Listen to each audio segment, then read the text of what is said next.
discover about how our human bodies respond to microgravity. The data they'll collect will be critical to furthering human exploration of space, and along the way will inspire dreamers, thinkers, and explorers to follow in their footsteps. Every human spaceflight crew is unique, with each astronaut bringing their own background and expertise to the mission. With that, let's introduce you to the AX-2 crew. The AX-2 mission is commanded by retired NASA astronaut Peggy Whitson. Born and raised in Beaconsfield, Iowa, she was inspired, along with the world, when we watched the Apollo 11 crew walk on the moon. She has since become the most experienced American astronaut and one of the most decorated. Whitson flew 3 long-duration missions to the ISS and has more cumulative time in space, 665 days, than any U.S. astronaut and more than any woman in the world. She has conducted 10 spacewalks with over 60 hours out in the vacuum of space and has performed hundreds of research experiments on board the ISS. Not only is she the commander for this mission, but Peggy also serves as the director of human spaceflight for Axiom Space. The pilot for AX-2 is private astronaut John Schaffner. Born in Alaska and raised in Kentucky, Schaffner is a STEAM education advocate, business pioneer, and lifelong space enthusiast. A pilot since the age of 17, John has over 8,500 flight hours holding commercial, instrument, single-engine, and multi-engine ratings in land and sea aircraft, as well as helicopter. He also holds ratings in former military jets and high-performance radial engine aircraft. As an athlete, John has years of competitive experience in water skiing, cycling, whitewater kayaking, hand gliding, skydiving, and base jumping. John trained as the AX-1 backup pilot, and during this mission plans to invest a lot of his time in STEAM education activities aimed at empowering educators and inspiring teachers. Representing the Saudi Space Commission and serving as a mission specialist, Ali Al-Qarni was born in March 1992 in Sabt al-Alea, Saudi Arabia. Ali is fluent in English as well as his native Arabic. And as an Air Force captain, Ali has 12 years of experience flying on multiple aircraft, primarily on the F-15SA in service to the Royal Saudi Air Force. Ali graduated with a Bachelor of Aerospace Science degree in 2013 from King Faisal Air Academy in Riyadh, Saudi Arabia. Also representing the Saudi Space Commission and serving as a mission specialist, Rayana Barnawi was born in September 1988 in Jeddah, Saudi Arabia. Rayana has a master's degree in biomedical sciences from Al Faisal University in Riyadh, and also has a bachelor's degree in biomedical sciences from Otago University in Dunedin, New Zealand. If that wasn't enough knowledge, she is fluent in English and Turkish, as well as native Arabic. She has been a research lab technician since 2013 in the Stem Cell and Tissue Reengineering Program at King Faisal Specialist Hospital and Research Center located in Riyadh, Saudi Arabia. There you have it, the AX-2 crew. This really is an amazing group of people who have spent months preparing for this moment. We are already beyond proud of them and can't wait to see them in space. At the moment, they should be making their final preparations inside our Falcon support building, and then soon they'll be making their first public appearance, fully suited and ready to fly. They should be walking out of those doors here in just a couple of minutes. Yes, absolutely. But as excited as we are for this crew and their launch, there have been entire communities of loved ones, both friends and family, around the world who have been looking forward to this moment for quite some time, actually. So to Peggy, John, Ali, and Rayana, here are a few words from those who love you to help mark this occasion. Hey, John, just wanted to take a second and give you a big shout out and tell you how proud we are that you're representing Middlesbrough and all of us on your mission to the International Space Station. We want to say thank you for allowing us to be part of your experience and taking us beyond the crater.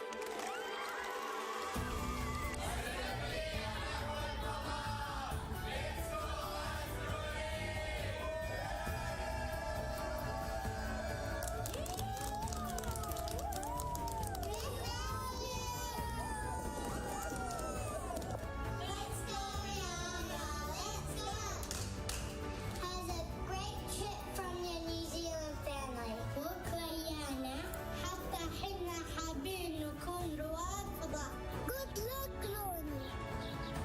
luck, John. Have fun. Godspeed. Have fun.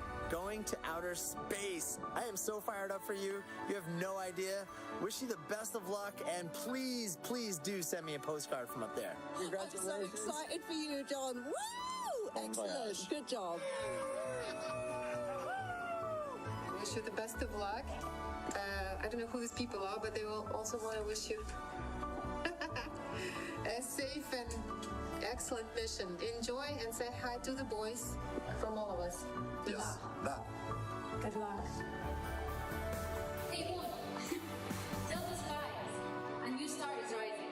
An angel with a beauty ever so shiny. A blessing that showers and glow. Go out there and be the light.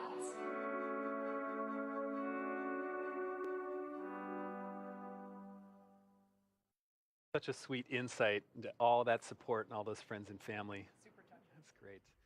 The entire Axiom Space team and all of our partners truly appreciate and are humbled by the worldwide interest and support for this historic flight today. As the crew wraps up their preparations inside the Falcon support building, let's provide a bit of an overview of the operations for today. It's been a pretty busy morning already for the AX2 crew. They woke up at about 9 a.m. Eastern, had their first medical checks of the day, and then shared a meal with their quarantine support staff. At 12:20 Eastern, they departed the quarantine facility and flew to Kennedy Space Center for a special moment with family and friends at the tarmac of the KSC launch and landing facility. This event also marked the formal handoff of the crew to SpaceX for today's launch. Around T-minus 3 hours and 50 minutes, the crew arrived at the suit-up room and began putting their suits on. Right around then, we also had the crew pre-launch briefing, and that's where we share weather and launch details and basically give them their tablets, which they get to bring with them during flight. And all of that brings us to where we currently are, suit up. We are awaiting for them to make their appearance, but yeah, there's been a lot of activity. Absolutely. And we know at about T-minus 3 hours and 25 minutes, the crew began suiting up, and once that process is complete, they'll exit the Falcon support building and get into their Teslas. We will have 2 astronauts in each of the Teslas, led by a support vehicle. After that, it's a short drive to the launch pad, and once they arrive, the crew will ascend the fixed service structure in an elevator up to the 255-foot level. That's the structure you see there on your screen to the right of the rocket. The crew will then take the stairs up the last 10 feet, where they will stop and make one final phone call before walking down that crew access arm to the White Room. The White Room is their last stop before climbing into the spacecraft, a process known as crew ingress. During ingress, the SpaceX team will run a series of checks to ensure the suits, seats, and vehicle interactions are all functioning properly. After all the vehicle and crew checkouts are completed, the SpaceX closeout team will close Dragon's side hatch and depart the pad. At about T-minus 40 minutes, the crew access arm will retract away, followed by the arming of the launch escape system. Once the arm is retracted and the escape system is armed, propellant loading will begin on Falcon 9. At T-minus 5 minutes, Dragon will be configured for what we call terminal count. This is when Dragon's onboard computers take control of the spacecraft. And finally, the moment we're all waiting for, T0, Dragon and Falcon will lift off from pad 39A. Roughly 12 minutes after liftoff, Falcon will separate from Falcon 9's second stage and spend the next 16 hours making its way to the International Space Station. Good afternoon. I'm John Insberger, Falcon 9 Principal Integration Engineer here at SpaceX. We're currently at T-minus 3 hours, 13 minutes, and 18 seconds, and everything looks good for an on-time launch later today. Now, as Kate mentioned, the crew received a weather briefing just at T-minus 4 hours. Now, the good news is the probability of violating launch conditions has decreased since yesterday. We're down to only a 25% chance of a violation today. The main constraint we're tracking is upper altitude anvil clouds. The ground level winds are not a concern. We're up to about maybe 17, 18 miles an hour. The upper level wind shear also is expected to be low, but as we get later in the afternoon here in Florida, the upper altitude winds could blow some of the clouds inland over the launch site and the ascent trajectory. We are, of course, tracking weather all along the ascent and recovery corridors today, and we'll keep you posted as we continue to monitor those environments. But currently, ascent weather looks good. Now, at pad 39A, as you can see on your monitor, Falcon 9 is powered up. Engine checkouts were performed overnight. Pressurization of the gas storage tanks on the Falcon 9 completed about T-minus 4.5 hours. Now, at T-minus 2 hours, Falcon will begin its final checks for launch. There will also be a communication check with the crew coming up at about T-minus 1 hour and 55 minutes. And of course, propellant loading will begin at T-minus 35 minutes. Now, as with all of our launches to the International Space Station, we have an instantaneous launch window at 5:37 p.m. Eastern Daylight Saving Time, or 21 hours, 37 minutes Universal Time. If for whatever reason we are not able to launch today, our next opportunity will be just under 24 hours later on Monday, May 22nd.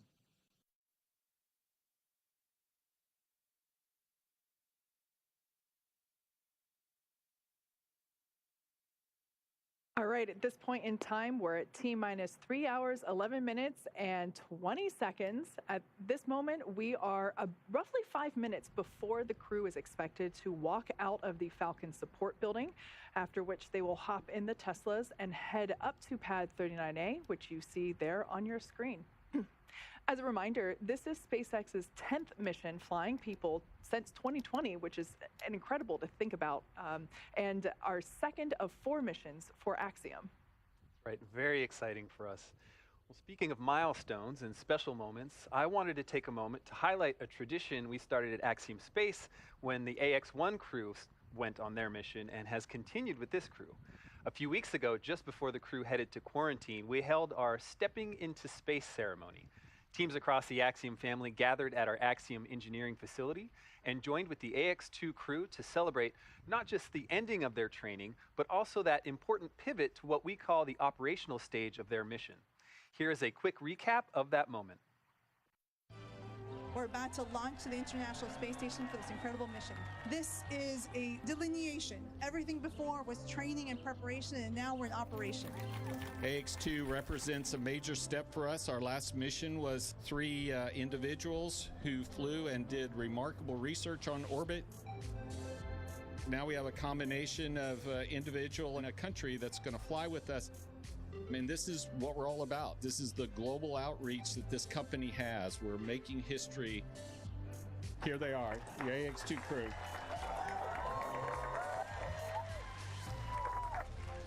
Wow, we are really, really excited to be here today. I think it's so important that you're here because without you and all your contributions, all your hard work, your dedication, we wouldn't be up here ready for spaceflight, and we are. To continue to celebrate this moment, one of the things that we did a scan of the right foot of each of these astronauts, an homage to the Apollo program and the images that you see from the first launch of the moon. And there is a plaque. This is only the first class of Saudi astronauts back home, so we're just looking for more to join. That little voice inside you is real. Listen to it. My father used to share with me a part of a poet he likes. It says, "He who fears to climb mountains will forever live among pits." I would say to everyone, just find your mountain, keep climbing. It's not going to be an easy ride. You might stumble and fall, but always have the passion and the thought of what it's going to feel like once you are on top of the mountain and looking down. I'm sure it's going to be an amazing view and experience. Live outside your comfort zone. You're capable of so much more than you might believe. So try things that you think you might not succeed at, because you'll find out that you really are much more capable. One more round of applause for our crew for the AX-2 mission. Woo! Go AX-2!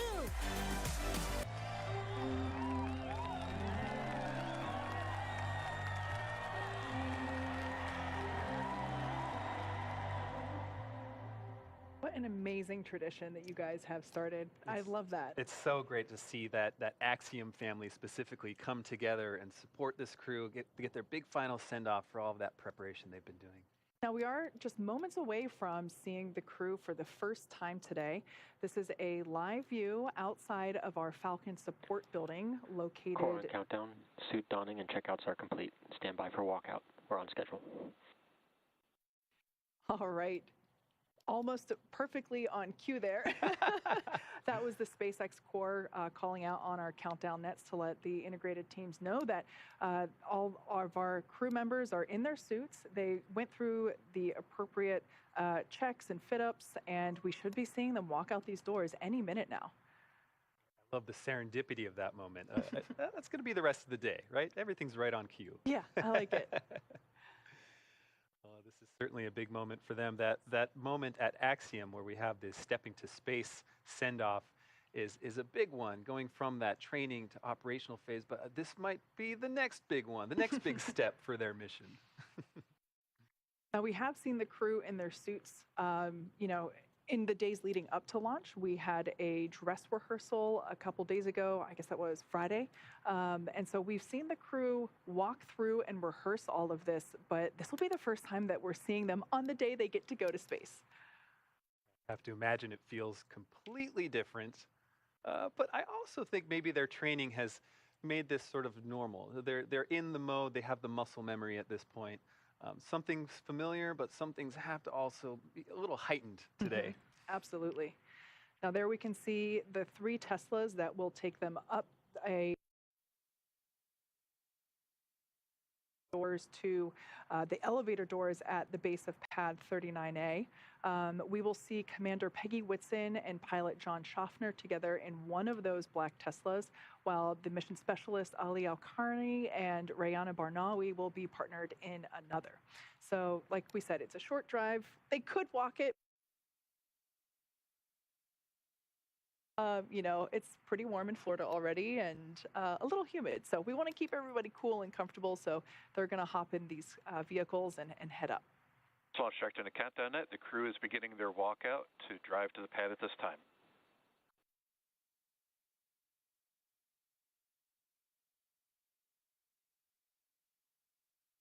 It sounds like we should be seeing our AX2 crew any moment now, coming through those double doors that you see on your screen. Now, because we here in this location, we are inside the blast area, so no family or media are allowed here, but certainly an emotionally significant moment, and we're... Aha! And here they are, our AX2 crew. This is very exciting. This is our first live look at the AX2 crew suited up for their mission to the International Space Station. On your far left, you see Rayana Barnawi, followed by Peggy Whitson, then John Schaffner, then Ali Al-Qarni. Wow, incredible. We've got a great group wave there. The team unifying for their first big step before they get in those Teslas to ride to their vehicle. I love this view that we have here inside the vehicles. We actually get to really get an up-close look at the excitement on their faces. Right now, they are, of course, going to buckle in, and they're also going to plug in the umbilicals, the umbilicals that flow cool nitrogen-oxygen mixture air into the suit. So it helps keep them comfortable as they are making that short distance up to the pad. Right, because as you said, they are in Florida. It can be a little warm and a little humid there. So any way to make this crew comfortable is going to be better. It's going to help them be in the right mindset and appreciate this moment. You see those gull-wing doors are closing now. I do love this camera view. It reminds me of like auto karaoke or taxi karaoke, whatever that was. And that reminds me, they do have a special playlist that I think they're playing right now for their short drive. Don't think we'll get to hear. It looks like fist bumps and maybe some dancing to the music as well. Yeah. That's our Commander Peggy Whitson on the far left and pilot John Schaffner there to her left, our right center, I guess you could say. And then mission specialists Ali Al-Qarni and Rayana Barnawi on the right-hand side.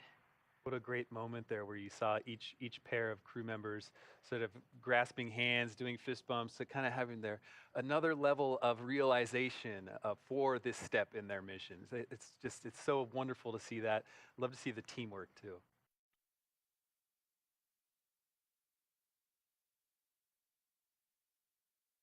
Very special moment for Peggy, but thinking about her She actually had her first mission to space on STS-11, which launched from this very pad 39A on June 5th, 2002, just shy of 21 years ago. She would have been transported out on this very stretch of road and ridden the same set of elevators to reach the Space Shuttle Endeavour.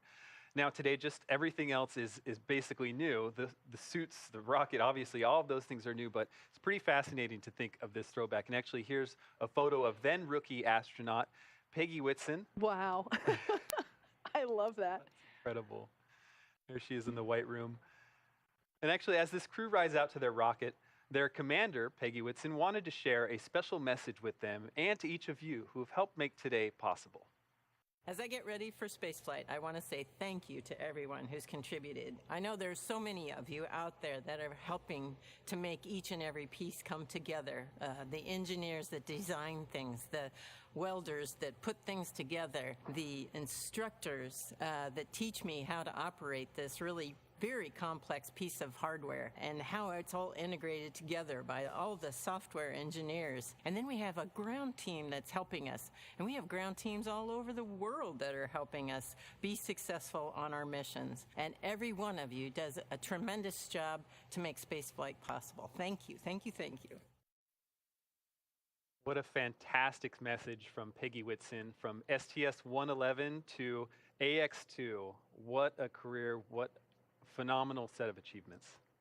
You know, I remember the day, excuse me, that Axiom announced that she would be commanding this mission, and it was such an incredible moment because she really is one of the legends of NASA, and I was just so excited to see that she was going to be flying in a SpaceX Dragon. So what an exciting opportunity. Absolutely. Once again, those live views coming to us from inside the Teslas as the crew members of AX-2 are pulling up to their rocket. They're now getting closer and closer to Pad 39A, where Falcon 9 and our Dragon Freedom capsule await to take them to the International Space Station. Now, fun fact about the pad here, those elevator doors, excuse me, that we see here at the base of the fixed service structure, the core of this structure is original to the pad from the shuttle and Apollo days. So it is safe to say that when Peggy ascends one of these elevators, that in her shuttle days, she was using the same, the core. Crew have arrived at the pad.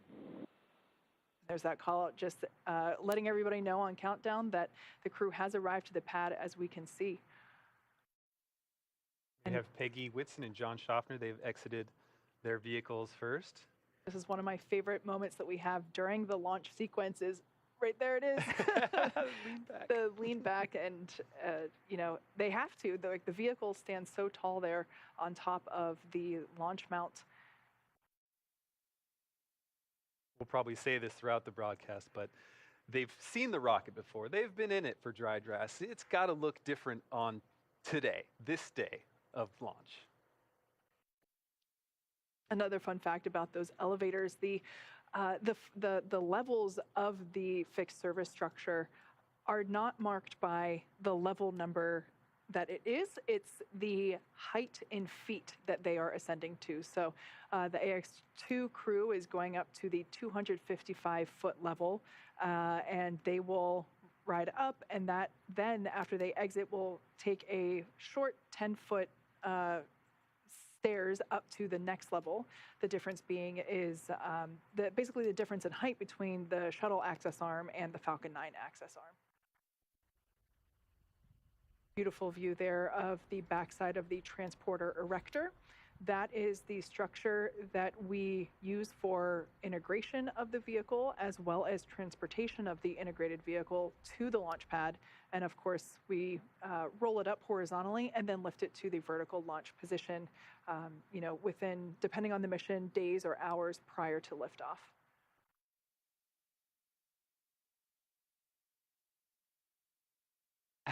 There you see Ali and Rihanna doing an excellent lean back for that view.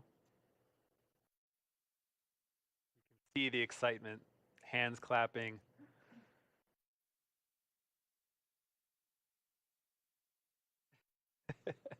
as we mentioned before, they have rehearsed this previously in our dry dress rehearsal on Friday.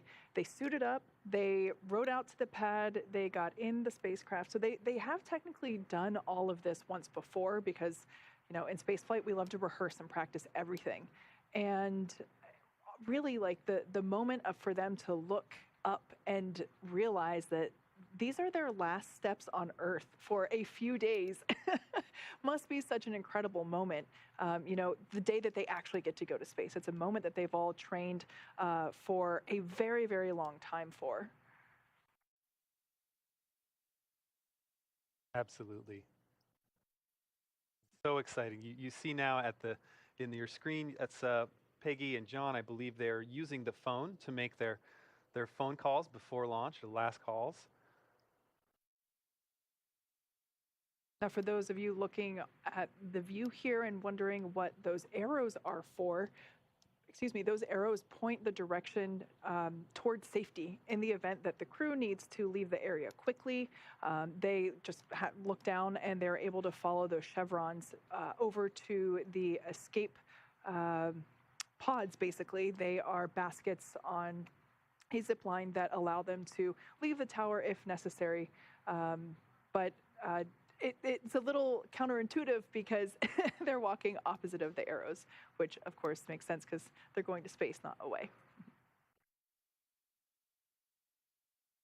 Brianna and Ali have gotten to the top of the stairs, so they will have their turn to use the phone for their last calls. That's a pretty cool view there. We see them, they're just in the fixed service structure tower, not yet going across the crew access arm. That access arm, of course, is what connects the tower to the launch vehicle. We should be able to get a really great view of them as they go down the access arm, but looks like everybody's enjoying the view, as they should be. Yeah. And as they await their opportunity to make their final phone call. Speaking of paths, this is the last section of their path before they ingress the vehicle, but Ali and Rayan actually reported last August to Houston to start training, and this crew has 700 to 1,000 hours of training total by the time they start their operational phase of the mission. No easy task.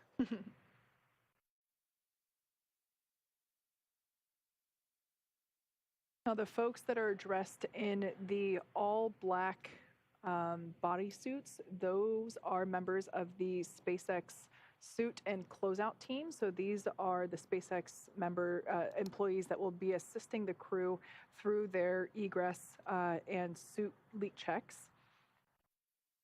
For FOD, which is foreign object debris, something that we want to avoid at all costs in the spaceflight industry, we make sure that everyone, all the the personnel in this part of the phase are preventing FOD, and that is why we see them dressed in those bunny suits like we do. Coming down the arm now, you see here's Commander Peggy Whitson and pilot John Schaffner taking a nice look at their rocket through the window those there. Smiles. Yeah.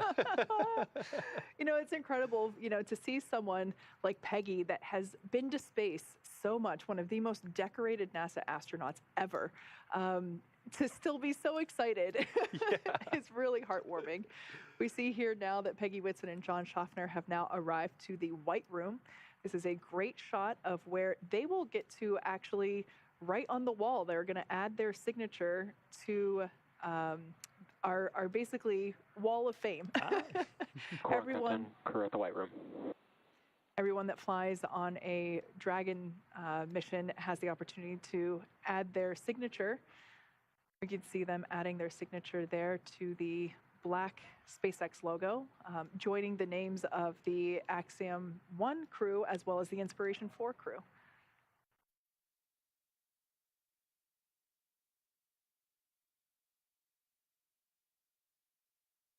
As I understand, that Sharpie is part of the protocol. You have to have that Sharpie at the ready because it's a really special moment for the crew. Absolutely.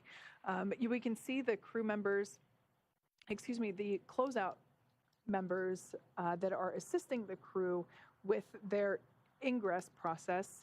We can see that they're holding tablets. That is where they are tracking and following along with our electronic procedures, which we call EPROCs. And those eProcs list out every single step that each person has to carry out in order to enable a successful liftoff.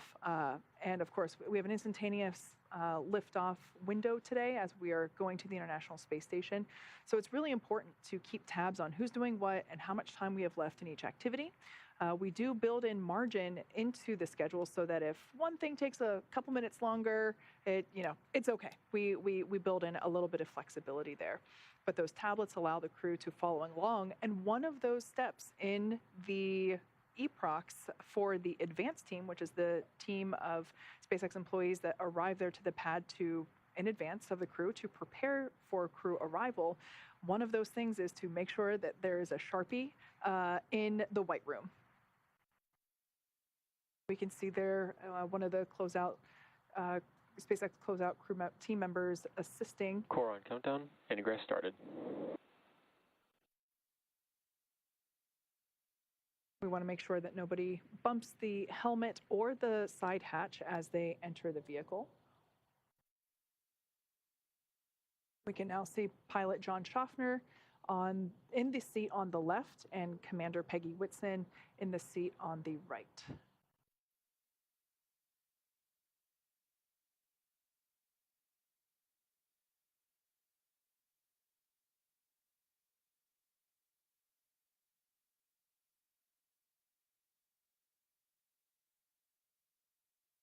The seats that they are sitting in utilize a 5-point safety harness, so it's a little bit more advanced than the seatbelt that we have in our automobiles here on Earth.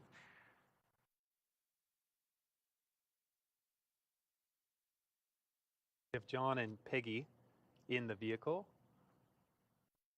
Fun little note about John Schaffner, he's going to be the first Alaskan to fly to space. He was born in Fairbanks, Alaska.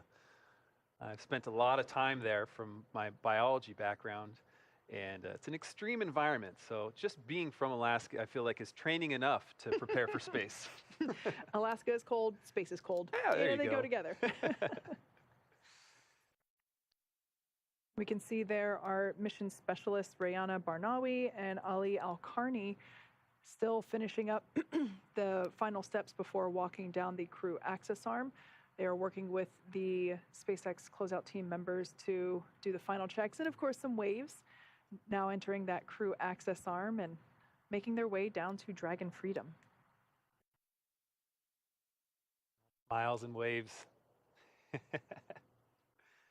All right, thumbs up from the KSA mission specialists, Rihanna Barnawi and Ali Al-Qarni, as they enter the white room and likely go straight to signing that SpaceX logo next to the AX-1 crew and joining their crewmate signatures. It's really incredible for this new era of space travel to be forming, where we're going to have sovereign nation representation on that signature wall. It's just really exciting to see the evolution and change of things here as we grow commercial spaceflight. Absolutely. Space for all. Yeah. You mentioned this closeout crew. It's really, as Peggy said in that send-off video too, it's really phenomenal to think about the size of these teams and every pair of hands that gets put on these mission preparations and to make this crew perform their mission successfully. It's incredible to think about all of those people involved. It's as though they're not traveling just for themselves or even their countries, but like you said, it's space for all. They're traveling for all of humanity.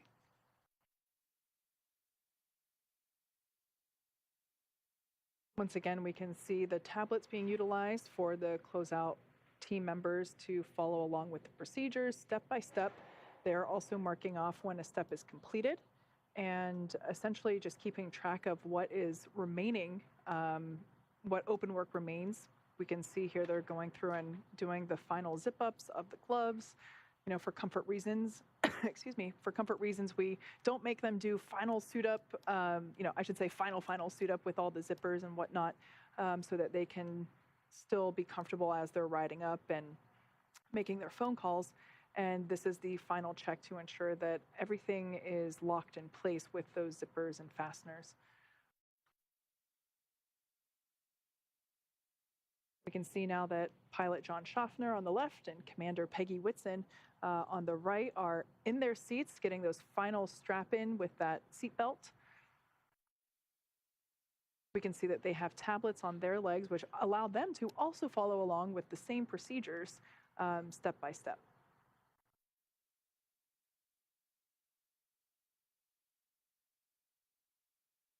There goes Ali Al-Qarni, ingressing the vehicle with some words of encouragement from his crewmate, Rayana Barnawi, and as she initiates her ingress. So as they're stepping through this side hatch, it's important to note that they won't go through this side hatch again until they're back on Earth. When they are ingressing and egressing the International Space Station, we actually use the forward hatch located at the top of the Dragon spacecraft to dock with the International Space Station. So the next time that they go through this side hatch will be when they are done and they are on a recovery vessel in either the Gulf or Atlantic Ocean.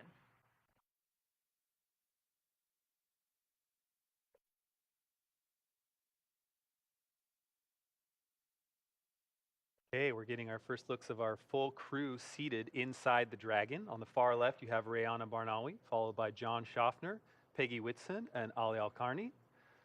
Mission specialists sitting on the far left and the far right. Pilot John Schaffner on the left in the middle, and Peggy Whitson, commander, on that right middle seat. Great side-by-side shot of the rocket Dragon capsule on the left, crew on the right.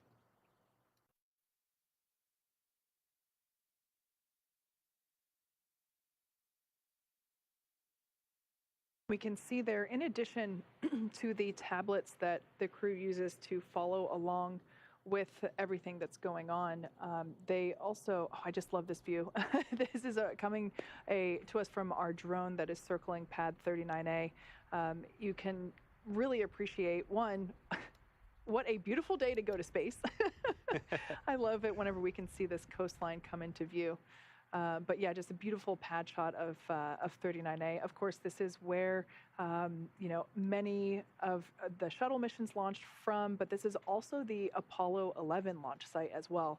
So it's amazing to see this new era of spaceflight continuing from a site that is so historic and carries a lot of good memories for many people.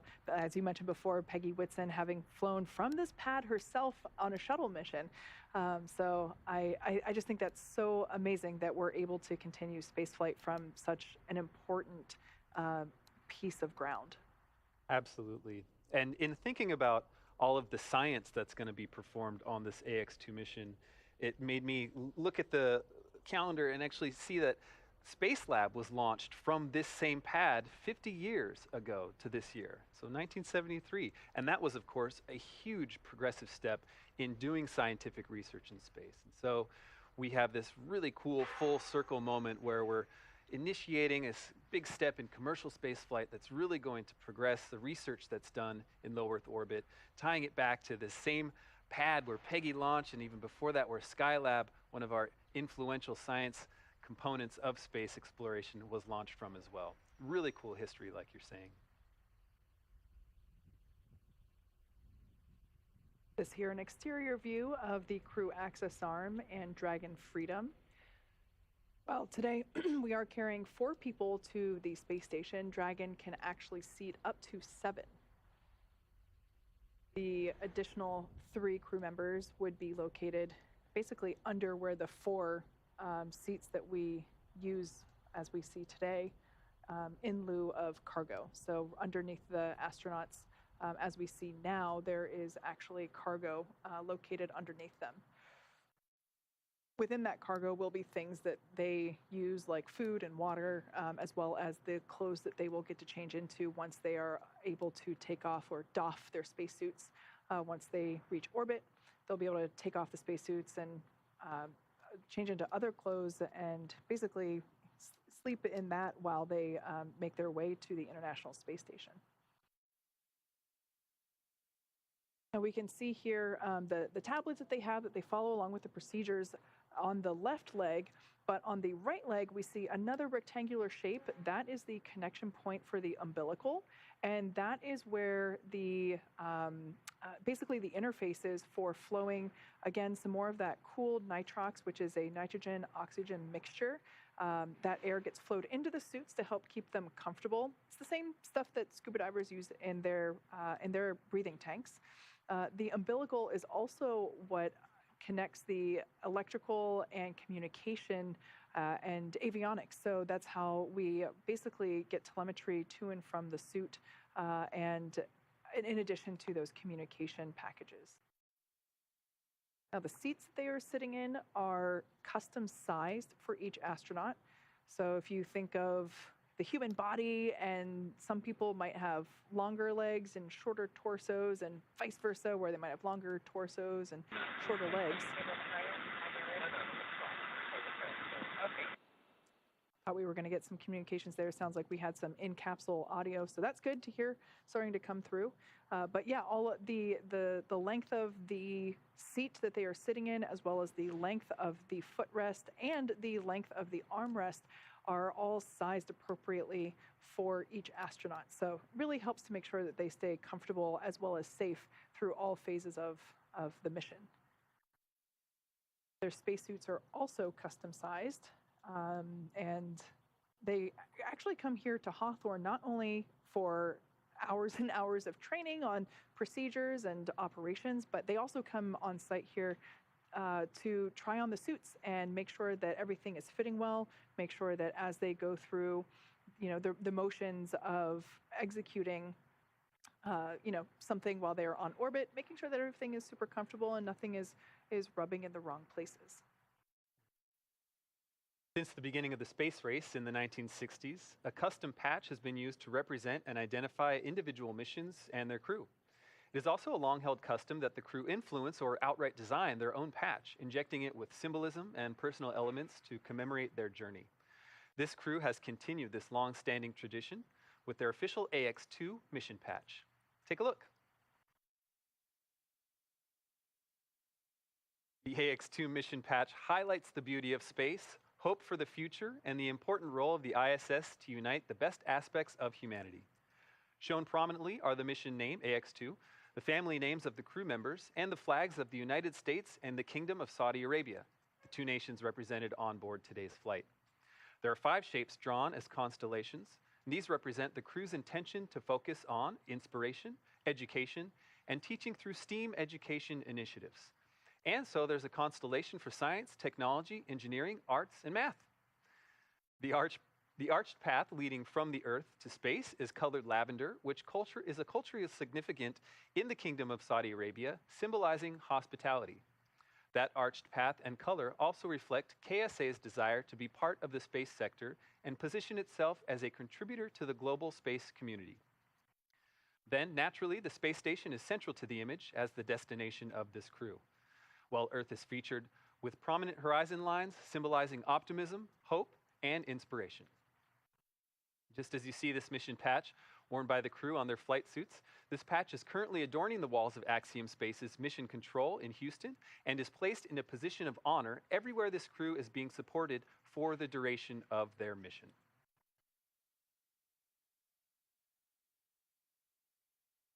We can see live views there inside of Dragon Freedom.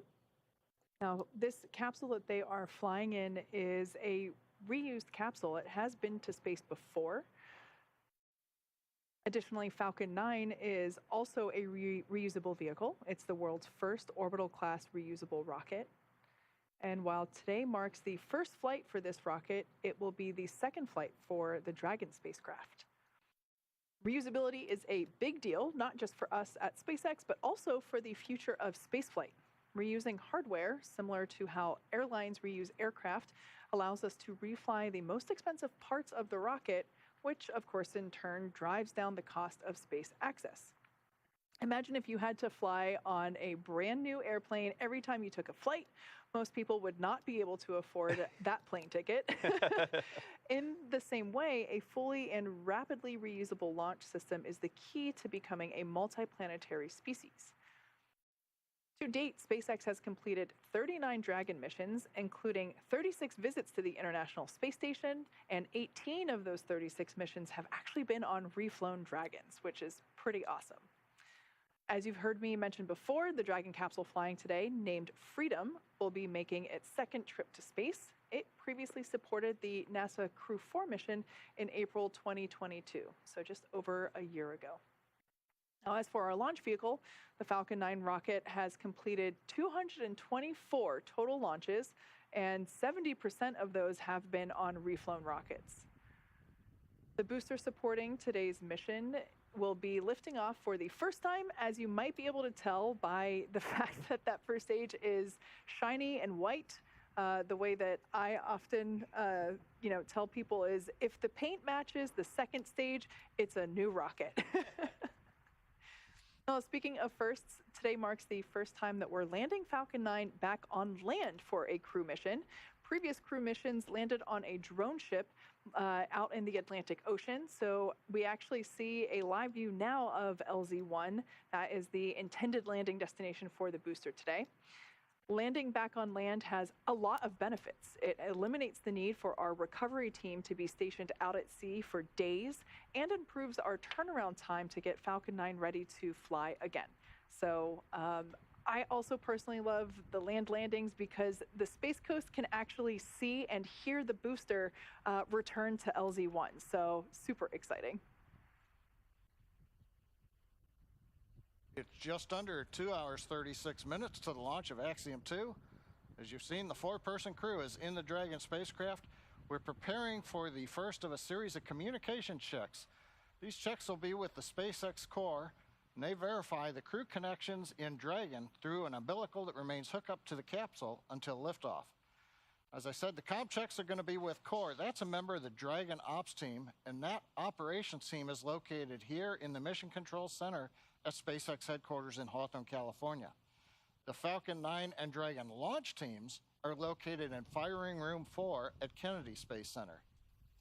Now, next activities for the crew, once we get through that initial set of comm checks, we're going to be watching the seat rotation into the launch position. We've also got a suit leak check for several minutes, make sure everything is buttoned up and tight. And then we also have additional communications checks. These will be through RF antennas and NASA's Tracking and Data Relay System, or you may hear it referred to as TDRS for short, and those will be comm checks with the Dragon team. Now, currently, the flight hardware Falcon 9 and Dragon launch teams continue to monitor the vehicles. We're not working any significant issues at this time.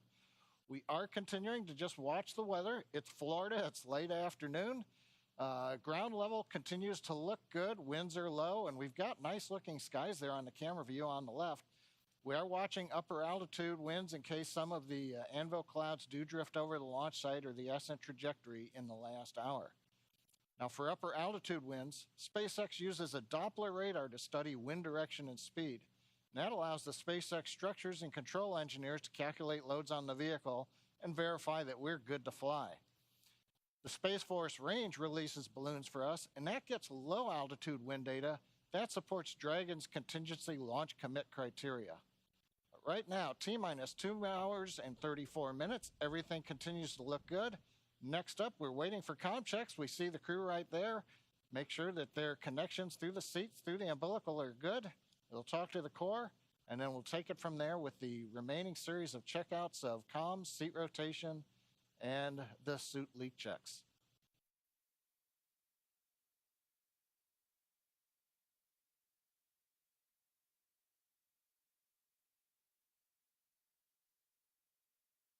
A minute ago, we saw that live view of landing zone 1. There's the crew.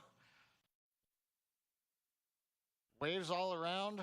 The SpaceX support team is backing out of the capsule right now as we get ready for comm checks.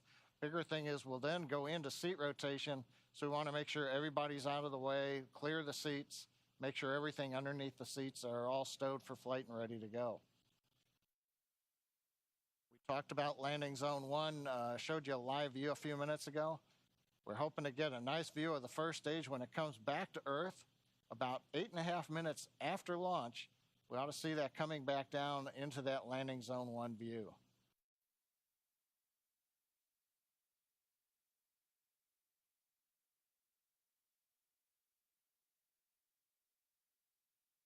Right now, just waiting for the word from the crew that they're ready to begin their communications checks.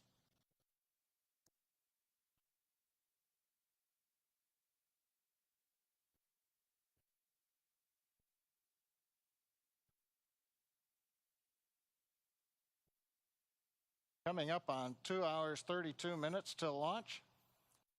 On the Falcon 9 side currently, the chief engineer is mostly just going around the room, checking with the SpaceX Falcon engineers. They're continuing to top off gas pressure in the helium supply that's used to repressurize first and second stages as we head to space. The attitude control system, gas supplies, the landing leg supplies. We're at pressure. We just top it off a little bit as we continue through the countdown. Other than that, nothing significant on the Falcon 9 right now. Everybody's mostly just looking over the data, watching their systems. Our next major activity on Falcon 9 will actually occur at about T-minus 1 hour and 10 minutes. That's when we're going to begin to bleed in the fuel into the Merlin engine chambers, actually into the jacket where it's used to cool the nozzles as we head out into space. So that'll be our next major activity. We have also done flight termination system checkouts a couple hours ago. Everything looks good there. And the view you can see right now at 39A, Falcon 9, fairly quiet at the moment. Dragon also having the more activity as the crew has ingressed. And right now we're getting ready to begin checks between Dragon and the ground.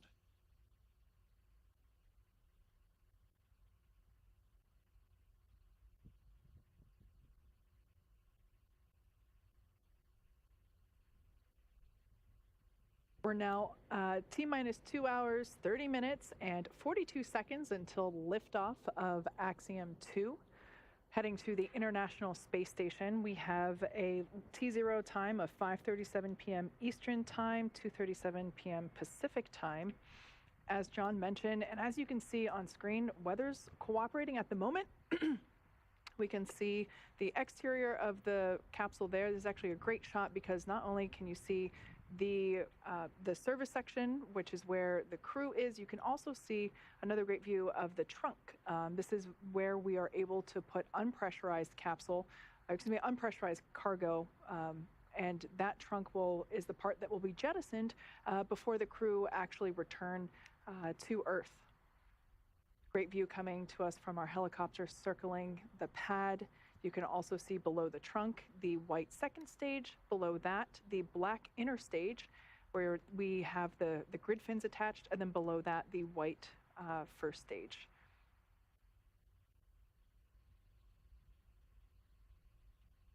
We are standing by for communications checks with the crew.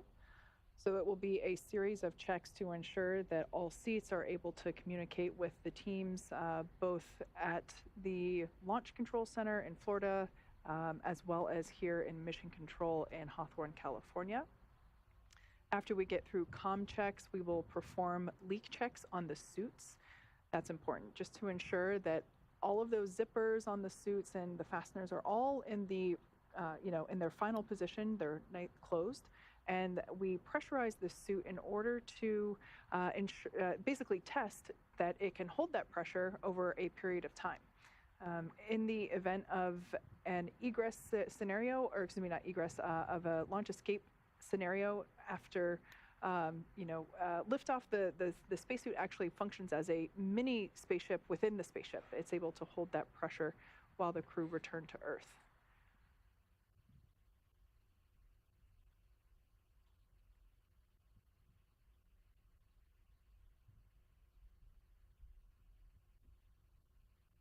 Once those suit leak checks are complete, the closeout team will then close the side hatch.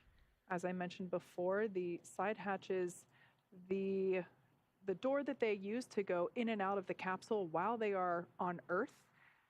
The hatch that they use while they are on station is actually the forward hatch, which is located under the nose cone, which you can distinguish there at the very top of the Dragon capsule, the pointy part that has that diagonal line that indicates where the nose cone is.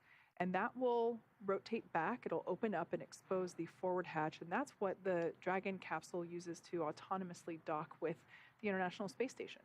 So once that side hatch is closed by the closeout team here on the ground, SpaceX Dragon, comm check from seat 2.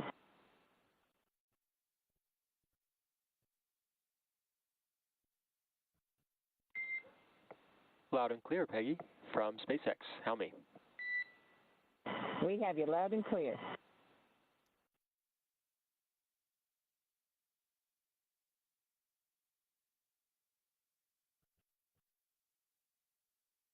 It sounds like these comm checks. All right, good afternoon. Please let us know when you get to step 1.3 and are ready for umbilical comm checks.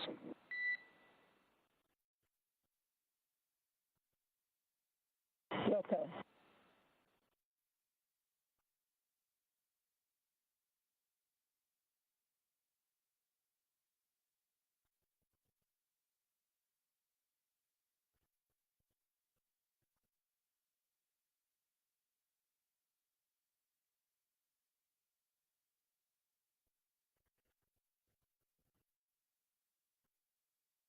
And SpaceX Dragon, we're at step 1.3, ready for a comm check.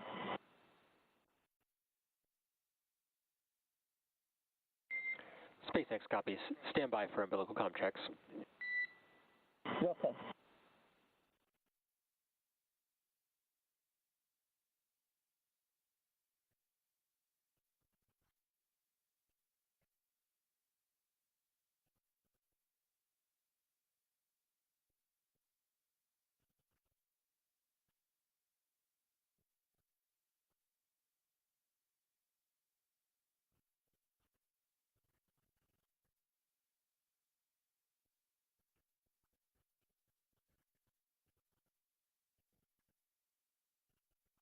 Great view of the Axiom 2 crew there as we are standing by for those comm checks.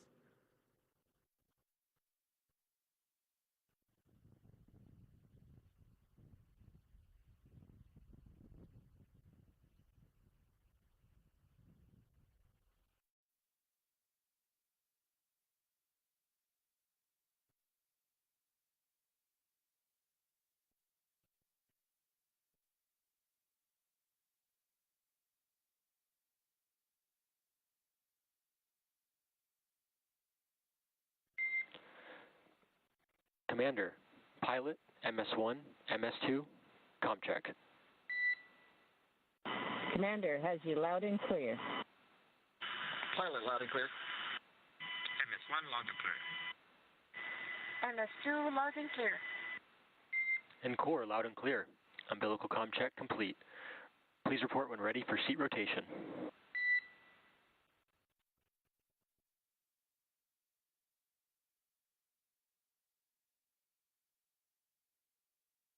All right, all good news there. All those comm checks checked out, and we are now... SpaceX Dragon, we are ready for seat rotation.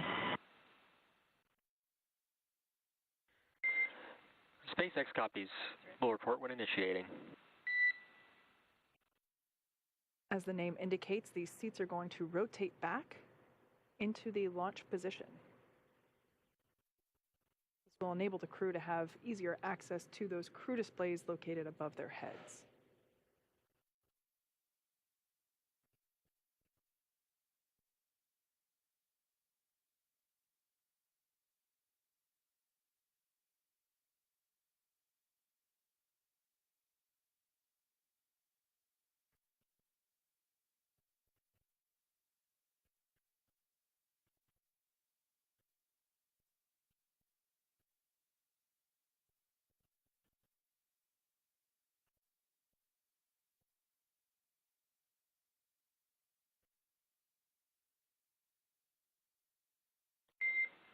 Dragon SpaceX initiating seat rotation.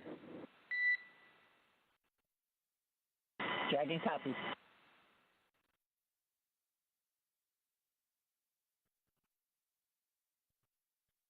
We can see those seats now rotating back into the launch position.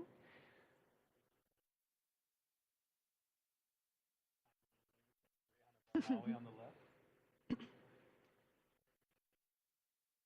This moment must feel like that moment on a roller coaster when you're in position to go.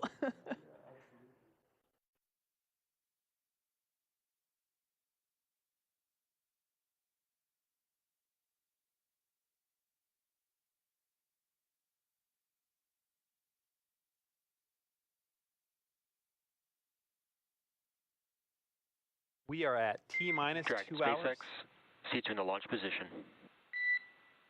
Dragon copies.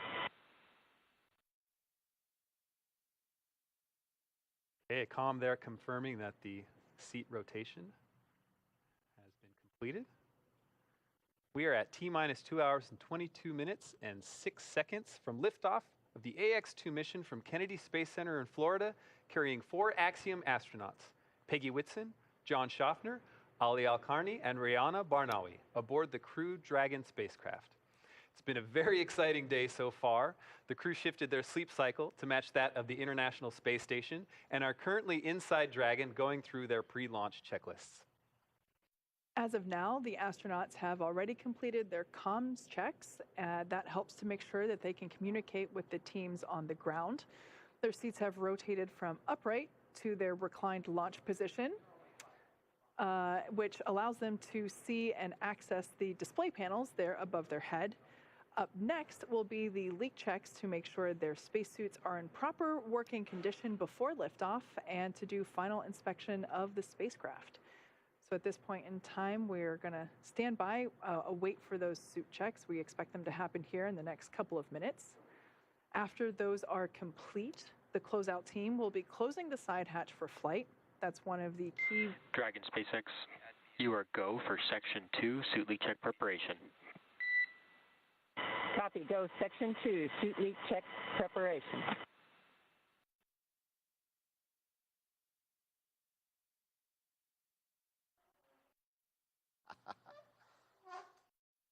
Once the suit leak checks are complete and the closeout team closes the side hatch for flight, things will start moving a lot quicker. The opportunity for going back and rechecking, everything is still, we're able to do that before the side hatch closes. So that's why we wait to get through the comm checks, the suit leak checks, the seat rotation. We wait to close the side hatch until all of those are complete so that in the event that, for example, if a zipper isn't quite in place, one of the closeout team members can re-enter the capsule, help the crew member get that into place and re-perform the suit leak check or whatever it might be. Now, after we get that side hatch closed, the closeout team will depart the pad, and then around T-minus 1 hour and 30 minutes, we'll do launch escape system checks. And then we fast forward to T-minus 42 minutes, and things really start happening in rapid succession. SpaceX Dragon, tear is complete. We're ready for leak check.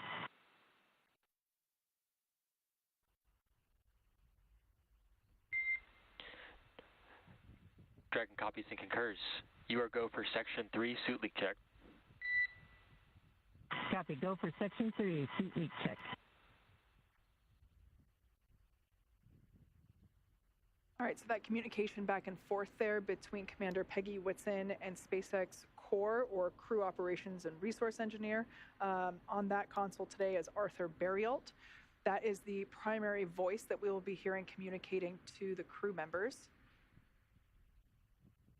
That back and forth just confirming that the crew is ready to go to march into that next step, which, as they said, would be the suit leak checks. Essentially, we inflate the suits to a certain pressure for a couple of minutes, and we monitor that pressure level during that time to basically ensure and check that we're not losing any pressure. If we see a pressure loss, that's an indication that something isn't quite fitting right. Maybe there's a little bit of FOD in the visor. So it's not closing completely, or the zipper might not be zipped up completely. So one of the closeout team members will go in and help resolve whatever is causing that. And then they, in that case, would reperform the suit leak check. But when we did a dress rehearsal on Friday, we got to this step, and they breezed right through it. Yeah. So.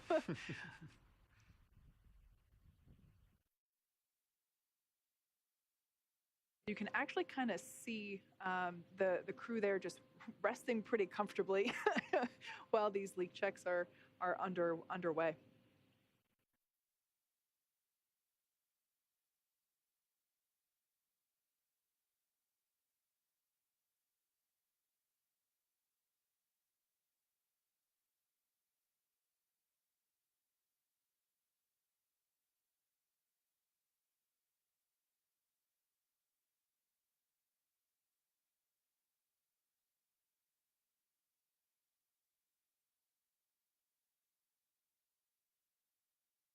So suit leak checks are now underway. We're just holding that pressure and monitoring that pressure level in all 4 suits to ensure that there's no leakage.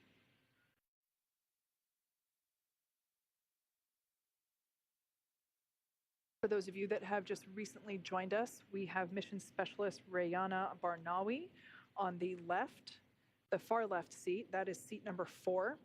And seat number 3 is Pilot John Schaffner. Next to him, Commander Peggy Whitson. And then on the far right, in seat number 1, Ali Al-Qarni. We can see the SpaceX closeout team there preparing for the side hatch closure. But like I said, we won't complete that until we have confirmation of 4 good suit leak checks. Now, the area that we see here, the white room, is environmentally controlled. That helps to ensure that Florida insects, humidity, none of that gets into the capsule. That we're able to maintain a clean environment. You could see them inspecting with the light. You really want to go over that with a fine-tooth comb. Dragon, we see 4 good suits. SpaceX copies and concurs. 4 good suits. At this time, closeout team will perform final steps in preparation for side hatch closure. Proceed to section 4, side hatch close, and report when ready to close hatch. We'll go for Dragon.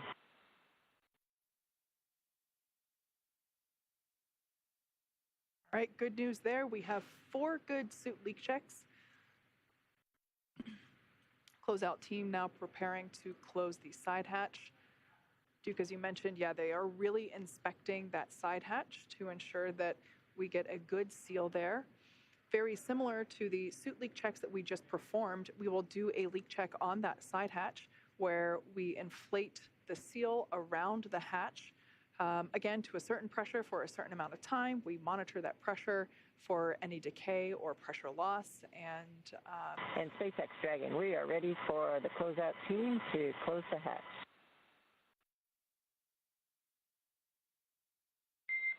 SpaceX copies.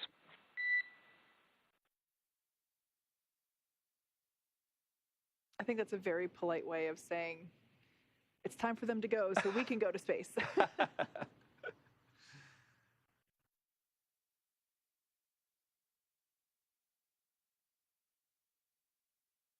As I mentioned before, the primary voice that we hear communicating with the crew is the SpaceX Core, which stands for Crew Operations Resource Engineer.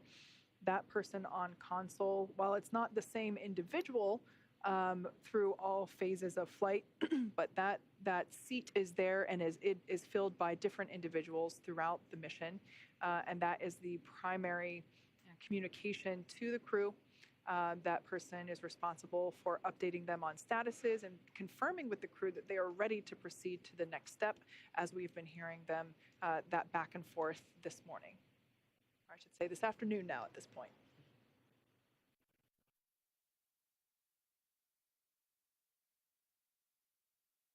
Once we get the side hatch closed, we can see that there's still a closeout team member there under their feet, kind of in that cargo location. it's kind of hard to visualize, but if you want to compare it between the view on the left and the view on that right, on the right-hand side, that closeout team member. Dragon SpaceX, ComCheck over ground stations. Dragon has you loud and clear over ground station. Core loud and clear. Ground station ComCheck complete. Stand by for TDRS ComCheck.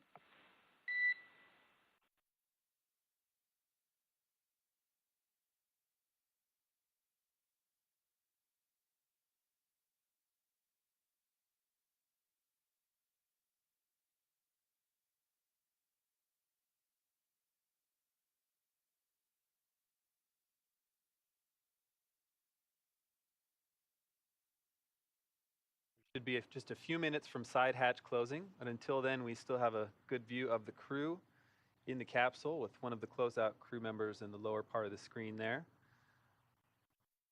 You see them working on their tablets that the crew has. They each have one.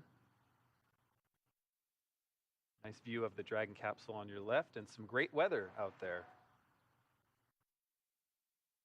We can see that final closeout crew member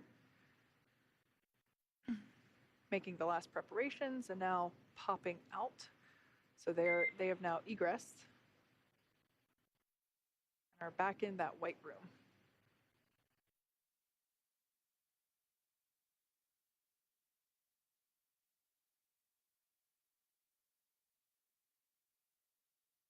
As I was saying before, it's kind of hard to visualize if you've never been inside the Dragon capsule, you know, kind of the orientation of where the viewpoint is to the right. Imagine that the crew tablet that we see Peggy and John referencing and working off of is kind of around where those two dots are on the left-hand side of your screen, those two dots on the exterior of the Dragon capsule. You can kind of imagine if you were to draw a line between those two dots, that's roughly where the crew display panels are. And then the crew are essentially laying on their backs, or kind of on their backs, not completely, but they're laying on their backs underneath that. So when we saw that closeout team member there under their feet, if you imagine somebody kind of working in the area. Dragon SpaceX, ComCheck over TDRS. Dragon has you loud and clear over TDRS. Core loud and clear. TDRS ComCheck complete. Stand by for ComChecks with DC, MD, and LD in the launch configuration. Standing by. Dragon, this is DC on countdown 1. ComCheck. DC, we have you loud and clear. DC, loud and clear. Stand by for ComChecks with MD. Dragon, MD on countdown 1, ComCheck. MD, we have you loud and clear on countdown 1. MD, loud and clear. Stand by for ComCheck over Dragon to ground. Dragon, MD on Dragon to ground, ComCheck. MD on Dragon to ground, we have you loud and clear. MD, loud and clear. Stand by for ComChecks with LD. Dragon, LD on countdown 1, ComCheck. We have you loud and clear on countdown 1, LD. LD has you loud and clear as well. Stand by for my ComCheck over Dragon to ground. Dragon, LD, Dragon to ground 1, ComCheck. We have you loud and clear, LD. LD also has you loud and clear.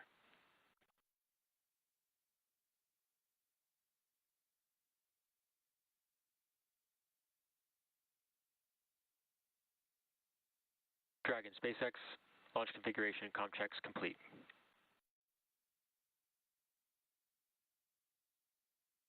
Dragon copies.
All right, so we're finishing up with those comm checks. And I want to point out for those that might be tuning in for the first time or might not be familiar with the structure of those comm checks, that they are actually important. They do mean something. So when we hear, for example, we heard Dragon MD on countdown 1. That is a structure basically saying, hey, who they are calling. So the mission director or MD was hailing the Dragon capsule. So they say Dragon MD, then to identify who is hailing them, and then on the countdown net in which they are, and then the communication net, that the loop that they are speaking from. And that's important whenever you have multiple loops and you want to know who's talking where. So in that instance, we heard, the mission director, who for today is Ken Gamerick, SpaceX mission director, basically, continuing with those communication checks. And once we have all of those wrapped up, we will be able to continue on, and that the next step would basically be to perform, close the side hatch and perform that leak check that we were talking about a little bit ago. Yeah, we can see those closeout team members there as they are standing by for the go to close the side hatch. As we saw earlier, they were inspecting the side hatch very carefully for any foreign object debris, which in the aerospace world is known as FOD, F-O-D. And we can see them there just doing their final team checks. You can see the crew there on the right-hand side of your screen following along with the procedures. They do not have games on their tablets, so that's a question I sometimes get. The tablets, as well as the crew display above John and Peggy's head, allows the crew to stay informed on what is currently happening as well as what will be upcoming. So as we said before, we should be wrapping up those communication checks, and then we will get the go to proceed with side hatch closure. And the other thing that we heard during those comm checks was somebody saying loud and clear. That is also an important structure to responding. You could have communication that is loud but garbled. Alternatively, you could have communication that is soft but clear and or crisp in the ear. And we want everybody to be able to hear it. So that's why you hear them say loud and clear, because that's basically confirming the volume as well as the crispness of the audio that is being received. Now, in the event that something was not loud and clear, we would be able to tweak it, perhaps the volume levels on the ground side and how they're being fed into the astronauts' ears, as they do have basically custom fit earbuds in their ears for those communication purposes. Some claps and waves. I have a feeling the closeout team is saying goodbye to the crew. Yep.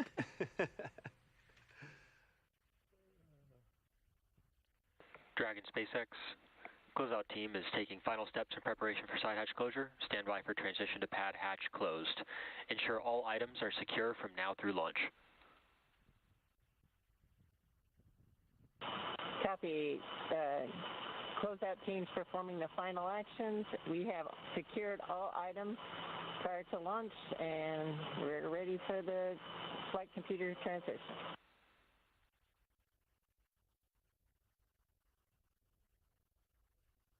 So great news there, as we suspected, the closeout team saying farewell and fair wishes to the Axiom 2 crew. They're now getting ready to close the side hatch.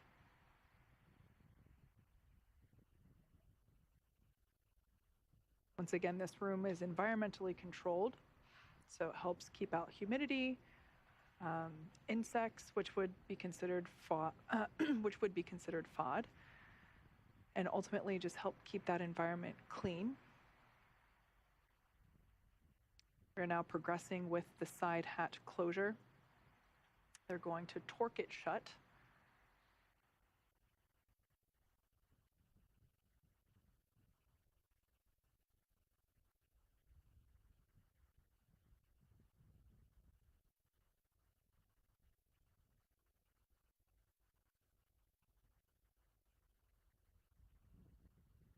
They will now attach equipment that will allow them to inflate the seal to pressurize, pressurize the seal around the side hatch.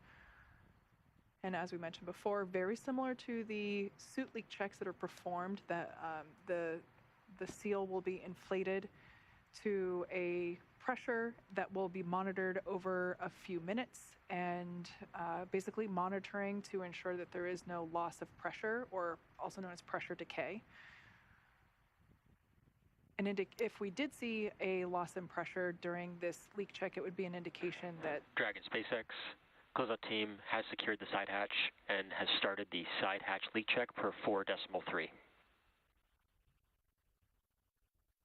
Dragon copies. We'll follow along. So if we were to see a pressure loss during this leak check, it would be an indication that something with the seal isn't sitting quite right, in which case the closeout team would be able to reopen the hatch, wipe it down, inspect it. Of course, whenever we are helping the crew, or rather the reason that we help the reason we help the crew get into or ingress the capsule is not only to help make sure that they don't injure themselves or they don't injure their suit, it's also to ensure that they don't accidentally bump that side hatch during that ingress process. We want to make sure that that everything is able to really keep that seal.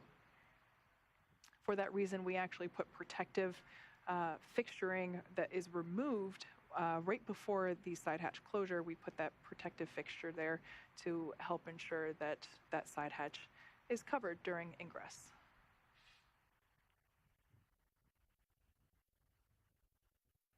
So the leak check is now underway.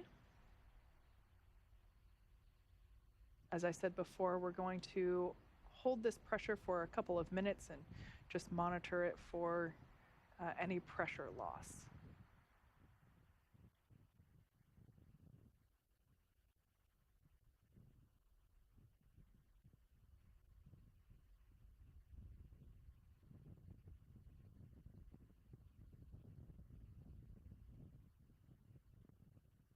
For those of you that have just recently joined, we are now just under 2 hours until liftoff of Axiom 2.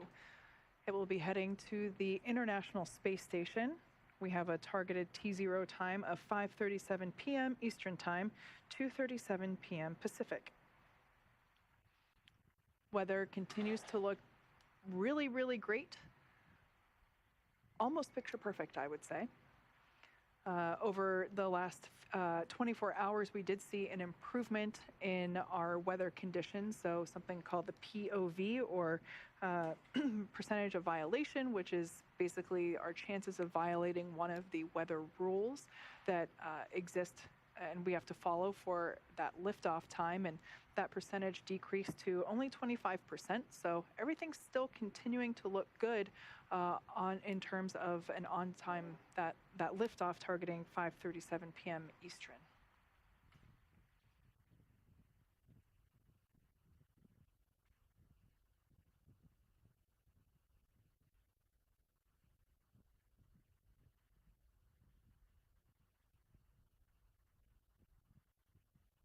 So we are now undergoing the leak check of the side hatch. This side hatch will remain closed until the crew splashes down in 10 days from now, weather dependent. We can see there inside the white room as the closeout team is performing that leak check.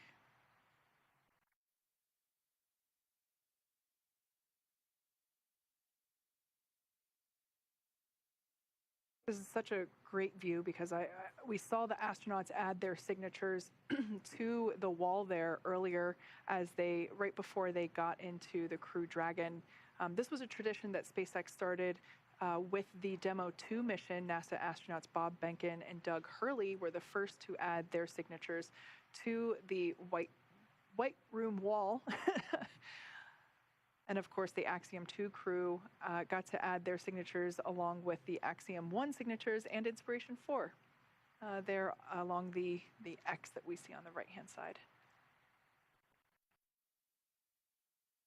Great to think about the representation in all of those signatures, too. You have, of course, all of those NASA astronauts and various countries that are involved in that space program, and now with that SpaceX logo and the private astronauts that are going up, and now the sovereign nation companies, or sovereign nations that will be joining for private launches like today with Axiom. It's really cool to see that diversity and that breadth of representation. Absolutely.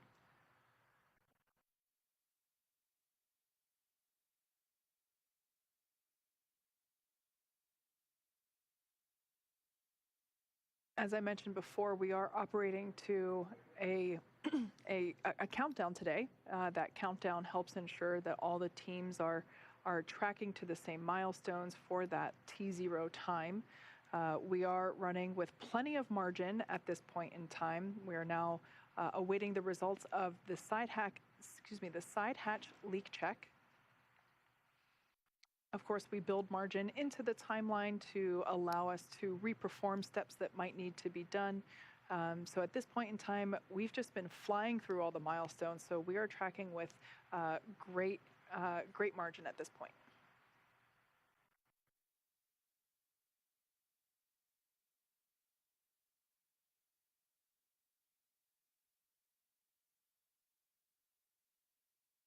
Okay, well, while we wait for results on that, we're going to go ahead and look at the crew a little bit more deeply. All right, the AX-2 mission commander is Axiom Space Director of Human Spaceflight and retired NASA astronaut Peggy Whitson. During the next 10 days, she'll extend her record as the American with the most amount of time spent in space. Here is a closer look at Peggy.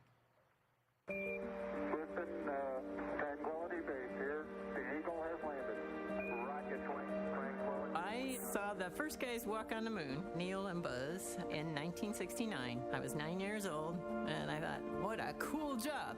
Of course, I was a farm kid from Iowa. How was I ever going to do that? I didn't tell anybody from the time I was 9, raising chickens and learning to fly and all that. I wasn't telling people that I wanted to become an astronaut because it sounded like an impossible dream.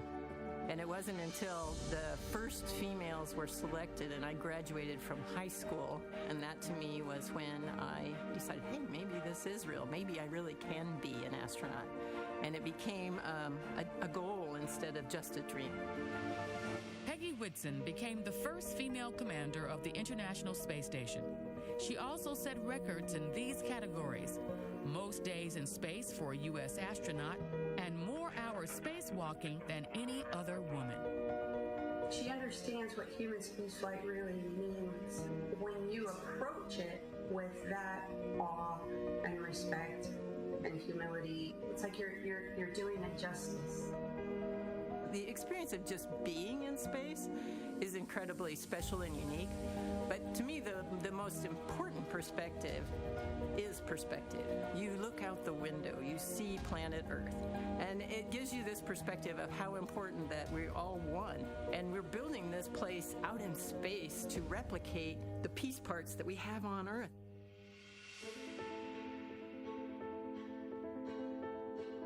I'm really excited to take this crew up to the space station, number one, because they're all rookies, and this is going to be fun to just relive those first moments with them as they get into space and get to see their excitement and their expressions and joy. AX2 means there's a 2.0 to her career, and now she gets to help a wonderful company to take that next step in its mission. Her congeniality and her manner, extremely comforting, and it gave me the confidence that I could do this. She is inspiring. Personally, I look up to her and I want to be like her. I don't know. I love everything about Peggy. She's my role model. I'm Axiom astronaut Peggy Whitson.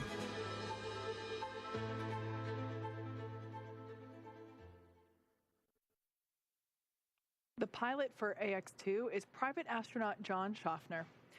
A STEAM advocate, business pioneer, and lifelong space enthusiast, he's been a pilot since the age of 17 and participates in extreme sports from hang gliding to base jumping to high-performance racing. Let's get to know a little bit more about John. Why do you do these things? Well, they're fun. They help you find your edge. I would say limit, but you don't really want to find the limit. You want to find the edge, I think. John is a human dynamo, and he is multifaceted, and they can go off in any different direction. But that's just the way he is. It's over and above. I was probably the outlier in the group. I was always striking out and climbing trees and on roofs and setting things on fire. I grew up near an airport. I had access to airplanes. I started flying when I was 15. Got my license shortly when I was eligible. It was just something I did. In the early 60s, actually 1963, when Jim and I began flying, it was big news. It's easy for an 8-year-old at that time to fall in love with space. That was our fun. Cardboard boxes, rolling down hills, emulating space training, Gemini pilots. So space just became part of the fabric of me, and it never left.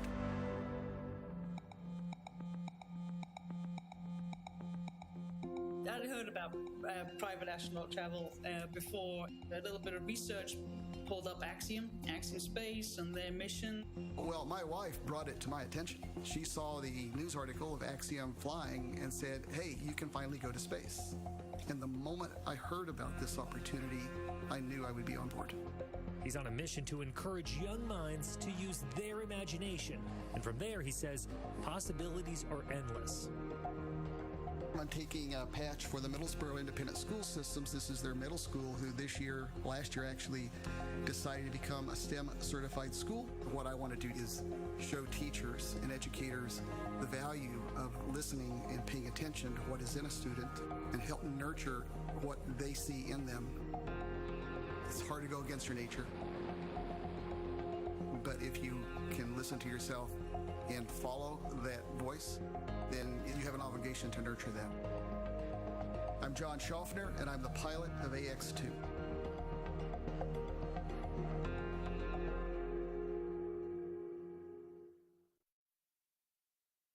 Representing the Saudi Space Commission and representing the Saudi Space Commission and serving as mission specialist, Ali Al-Qarni is an Air Force captain in the Royal Saudi Air Force. We will be commencing health check for launch escape system. Expect a momentary flight computer state change, followed by a transition back to pad hatch closed. And Dragon copies, we saw that.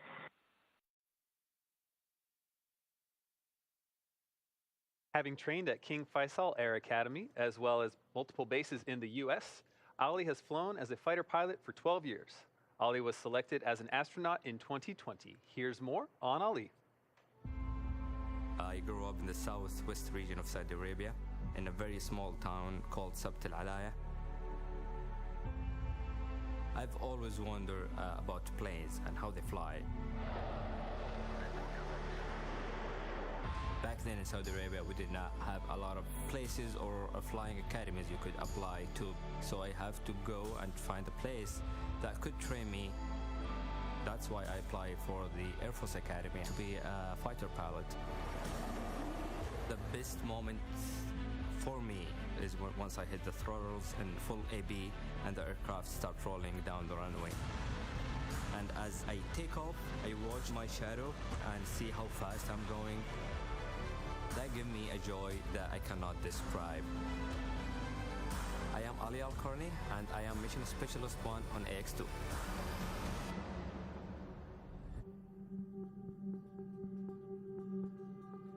Being selected to be part of this mission make me privileged and honored to represent my country.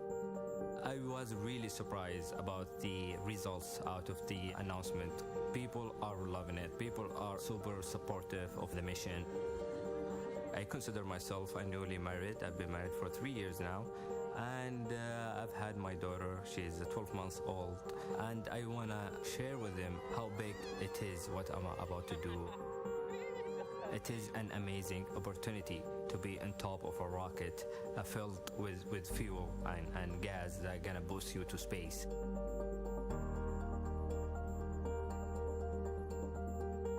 The team is amazing. We have worked so much to make make sure we have a good crew coherence, and right now I can say that we do complement each other. Every single one of us has been trained to do everything regarding this mission. I would like to thank Axiom Space for enabling us to go back to space and giving us this opportunity. I have an amazing family. They are supportive of me throughout my career, and I want them to know before I step into the rocket that I love them, and I will always be there, whether physically or mentally, with them, and I'll do whatever it takes to make them feel happy and loved.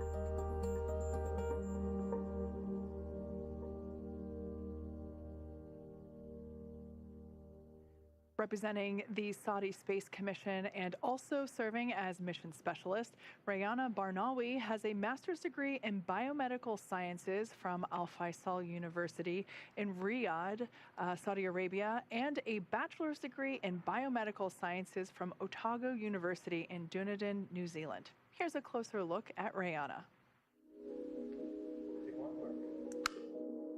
It's a historic moment for Saudi Arabia and the entire Arab world.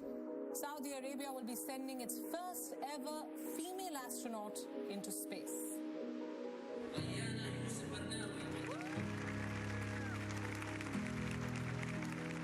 I was always into exploring new things. Research was one of the things that fulfilled that feeling for me. Trying to experiment, finding a piece of the puzzle that could solve a mystery. I never thought that I will ever be going to space, but at the same time, it feels like a dream come true. It's an overwhelming feeling, of course. Home for me is a small town. My dad had a little farm. He taught us how to plant. That was one of the first experiments. That was one of the most fascinating feelings. My grandmother. To me, she is my role model. I can say that my grandma is my biggest fan, and I'm very glad that I have my grandma's support. Saudi Arabia will be sending its first woman astronaut to the International Space Station. Rayana Barnawi, a biomedical researcher, is part of a private mission operated by Axiom Space. Rayana, she is an amazing scientist. She's done stem cell research and breast cancer research, and we are really excited to have her on board the space station doing some of the same types of things in space. It honestly feels like I am representing all Saudi's ambition, all female and all researchers as well. It's a big honor to be able to go to space and at the same time do the things that you love the most. It's not just that you have a nation that's proud of you, but you are creating the dream and the opportunity for this next generation to become the next space engineers, and creating the idea that the infinite is possible and that space is a true opportunity. زي ما قال سمو ولي العهد محمد بن سلمان، نحن دولة للحالمين. أي حد عنده حلم يقدر يحلم عشان يوصل، وبدعم منه وبدعم من السعودية كاملة بإذن الله احنا حنوصل للهدف اللي احنا نبغاه. I am Saudi National Astronaut Rayana Barnawi.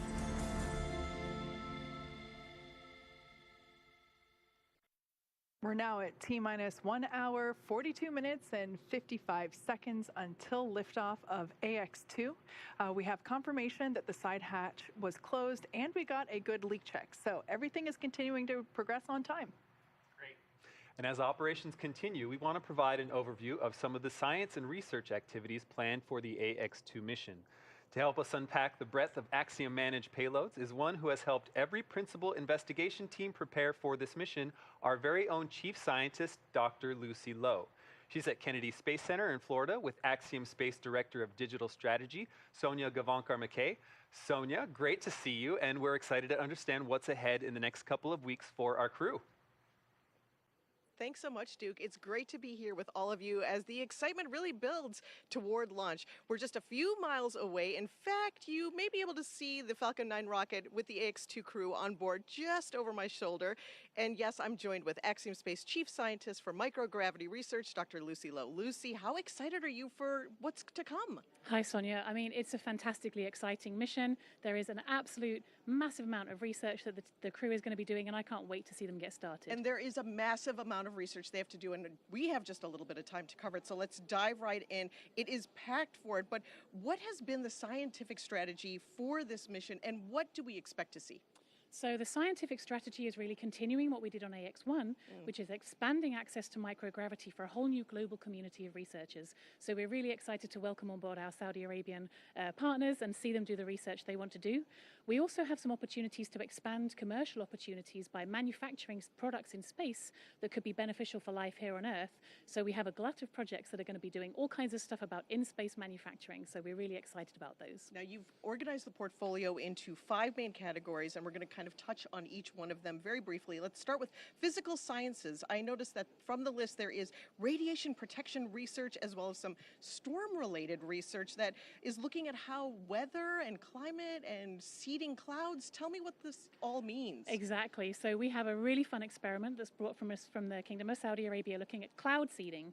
So they're looking at how silver iodide crystals can actually form water vapor in a specially designed chamber. So they're not only understanding how cloud seeding could be more effective here on Earth, but they're also looking with a vision to perhaps extraterrestrial agriculture. So maybe growing crops on the moon and in Mars in future. Wow. We also have projects looking at radiation shielding. So the sun spits out a bunch of radiation.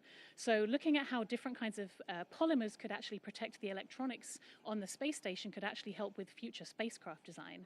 And then finally, you mentioned storms. We have some really fun projects where the crew are actually going to be trying to capture images of what we call transient luminous effects, which are events which occur just above thunderstorms at the same time that lightning strikes. And we can't see them from the ground because we're underneath the clouds. So on top of the clouds, we can see these phenomena, and it helps us understand more about our own weather and climate down here on Earth. Excellent. So the next portfolio is life sciences. Research includes DNA, nanomaterials, and reprogramming skin cells to help create regenerative medicine. There's also research planned to build on AX-1 science modeling tumor organoids to better predict and treat cancers. Can you break down a few of those for us and tell me again what we can expect to see, what the astronauts will be doing up in space? Yeah, absolutely. So as I referred to some of those in-space manufacturing projects, so the DNA-inspired nanomaterial that you referred to could actually be used as a therapeutic delivery agent in future, or as a scaffolding for degenerating joints. We have also projects looking at 3D bioprinted tissues, so looking at liver and kidney and seeing how they respond in microgravity, which could be potentially very informative for helping us understand regenerative medicine efforts. And then we have a whole other project on stem cell manufacturing, which could actually then help with lots of kind of clinical applications here on Earth. So lots of research on that end, not even to mention all of the human research that our crew are very willing participants in, where they're doing all kinds of experiments to see how the human body responds to space, how it adapts to microgravity, and how we can use that knowledge not only to make space travel more safe for humans in future, but also help us understand our own physiology back here on Earth a little bit better. Okay, on to tech. The research being conducted here seems to be how can we automate more to take up less time doing things like data transfer. We know about that on Earth. What's it like up in space? Making communications with Earth easier and literally tracking where supplies and materials are on board. I mean, they have a lot of space up there inside the building, right? So they have to be able to track where everything is, loose bolts and whatnot. What stands out to you in this research? So it's interesting you mentioned how much space there is up there because there's fairly limited space. Yeah, so we have some, they can't exactly. So we have some Axiom technology demonstrations where we're demoing some of our own technologies that we can use on Axiom Station in future. But we also have some really fun technology demonstrations from our partners that are sampling the air inside the ISS. They're using special sensors called quartz crystal microbalances that can detect tiny molecules in the air and tell us a bit about the air quality inside the ISS. And then we have a really fun project from the MIT Media Lab where they're looking at what they call a gravity countermeasures loading suit or a skin suit, which actually models some of the effects of gravity on our crew, and so it helps them prevent some of the physical deconditioning that astronauts see when they go into space. Really important research. Absolutely. What do you think the air is like up there? I hear it smells of electronical equipment. Oh, okay. So we'll wait yeah. for those little cubes to tell us a little bit more information and figure out yeah. how we can scrub it. Okay. Partnerships also very important with Axiom Space since it started, and it's really great to hear about all of this research that's really coming from so many institutions, educational organizations. Lucy, how are you seeing the commercial opportunities evolve, and what's the goal for us long term? Yeah, absolutely. Great question. So we continue to expand our partnerships with a number of global research communities, which is really exciting, seeing really exciting research come in from new communities, new organizations, new researchers that have historically not had access to microgravity, and now we can provide that. But as I said, we're also very interested in opening up these new commercial economic opportunities to do things in space that can create materials or biomedical products that can benefit life here on Earth, because that's ultimately what we want to do at Axiom. Is everything we do in space, we want to be benefiting every human everywhere, which includes not just the astronauts, but all of us back down here as well. Well, thank you so much, Lucy, for all your time. We're going to be talking to you during the mission as well to find out a little bit more about what's been transpiring up in space, what we expect to see down here, and so much more will come our way. Thank you so much, Lucy, for your time. Thank you, Sonia. Well, that is amazing groundbreaking work that we're going to be seeing, the additional insights of these studies, and so much. You can follow the efforts as they play out on orbit. Just visit us at axiomspace.com/AX2Research. We're going to send you back now to Hawthorne, to Duke and Kate. Thanks so much, guys. Thank you, Sonia. Thank you, Dr. Lowe. Well, switching gears a bit, Axiom Space is also working to create partnerships with companies that you wouldn't typically expect to hear about going to space. Some of those companies end up with some representation on board a mission as well.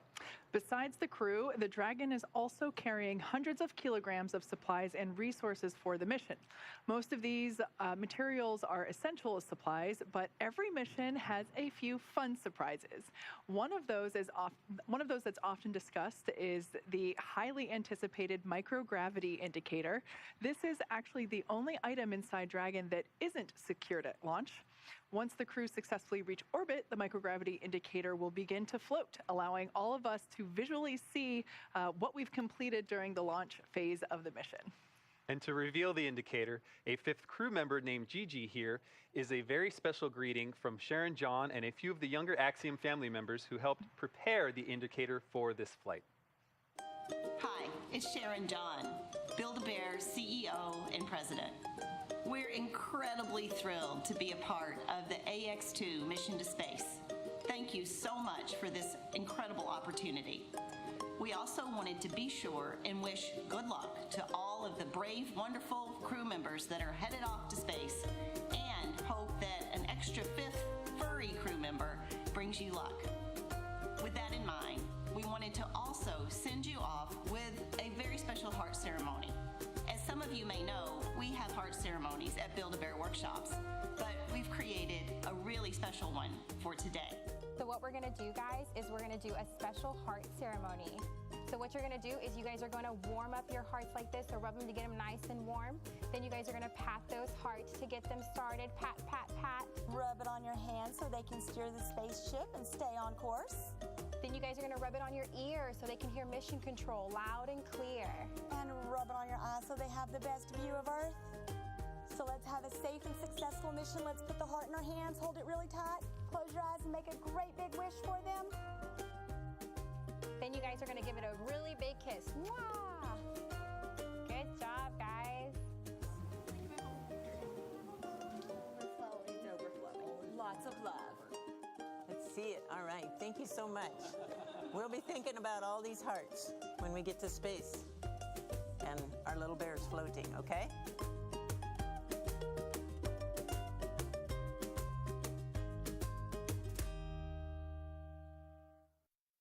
Wow, that was unbearably cute, if I do say so myself. We actually have a replica of the microgravity indicator on board with us here.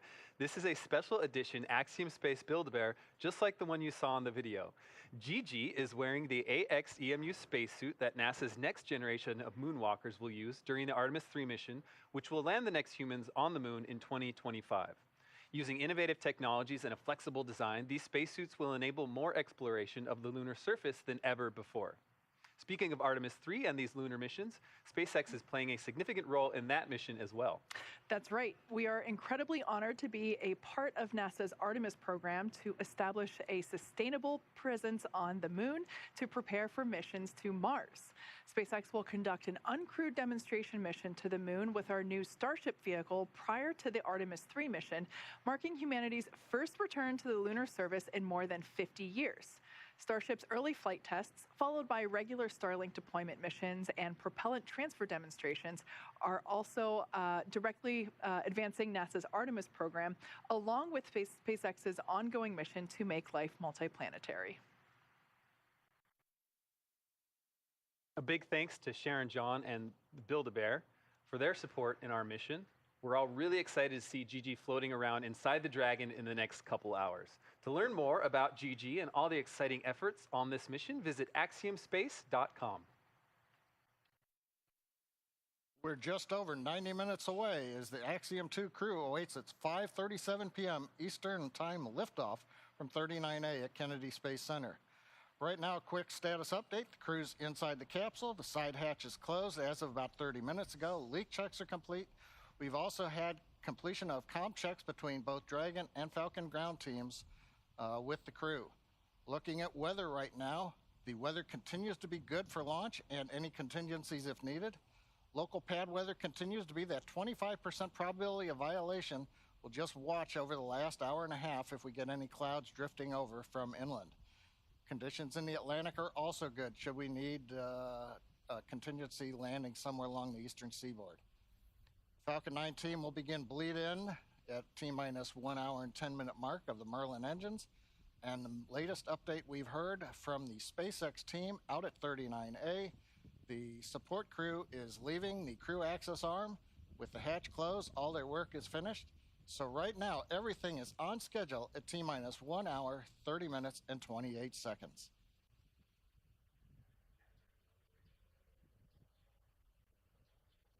And with our crew safely inside Dragon Freedom and continuing their preparation for launch, let's head back over to Sonia Gavankar-McKay at Kennedy Space Center for a conversation with a member of the Saudi Space Commission. Sonia, this is an exciting moment for many around the world, but what does this mission mean for the Kingdom of Saudi Arabia? That's a great question, Duke. Our work with KSA and any partner begins just years before the launch date. We started talking with KSA about 4 years ago, and like any commercial partnership, there are a lot of details to work out, and that's especially true with the U.S. commercial company signing with a direct agreement with a foreign nation. Once you get through the negotiation process and get to the actual signing of contracts, which took place in 2022, then you have to get to work planning, preparing, training for the mission. Not only are these partnerships beneficial for Axiom Space and our goals of building history and expanding access to low Earth orbit, but for all, but we're enabling nations like the Kingdom of Saudi Arabia, organizations and individuals to achieve their goals in space. Joining me now from the Saudi Space Commission to share how this mission and our partnerships are so critical to their ambitions beyond Earth. We are joined now with just the perfect person to talk to. Thanks so much for joining me here today, Ibrahim. Thank you, Sonia. Thank you for having me. Let's start with the ambitions of the kingdom. What brought you to this moment? Of course, like I'd say, like, you know, on the personal side, I'm a space enthusiast, and I know like there are so many space enthusiasts there in Saudi, and we're so excited like to be here. And this is the first mission of the Saudi Astronaut Corps, and this program started to begin, and it will be a sustainable program. Right. But why now? Why take this big leap right now? Well, there's always a right time for something. This is like a huge thing. Space is becoming like more evolved now, and this is the right time for space. And we see like so many nations are joining the space race, and Saudi has been there 38 years ago, actually, with Prince Sultan being the first Arab and first Muslim to go to space, and we're continuing this work in going with the first female It's a Saudi big and Muslim moment. astronaut. It's such a momentous moment. We talked about the first steps. We talked about the evolution. Long term, what are the goals for SSE? So the national space strategy aims to have the kingdom to be a key player in the space sector. Right. This is just the beginning. This is just a first program, and this only looks at the sector of the human space flight, and we see this mission as a stepping stone that will continue to take presence in space. And what does the Kingdom of Saudi Arabia have that's unique that you bring to the table? I think you could know, like Rihanna's, like for today, she's unique, becoming the first Muslim and Arab to go to the ISS, and also first. It's actually going to be the 6th country to have two from the same national astronauts in the station. So this is, like we said, the first step. It's an exciting step. How do you feel right now? Oh, my feeling. I can't really explain my feeling. I don't think that I have enough words to express my feeling. We're looking at the countdown. We're so excited. We've been waiting for this moment for a long time. We're so excited. We're so happy. We're tuning in to watch the launch. We can't wait to see them in orbit. And you've spent a lot of time in Houston with us, right? Through all of the training, you've been there. You've kind of been training with these astronauts in the same way. Do you feel like you're part of the crew, or do you feel like a support system? You know, to be honest, I wanted to be in the cargo, actually. You're going to be a stowaway? Yes, yeah. I really wanted to go with them. I feel like I am with them in the journey. I enjoyed like every moment. This is the most exciting moment, of course.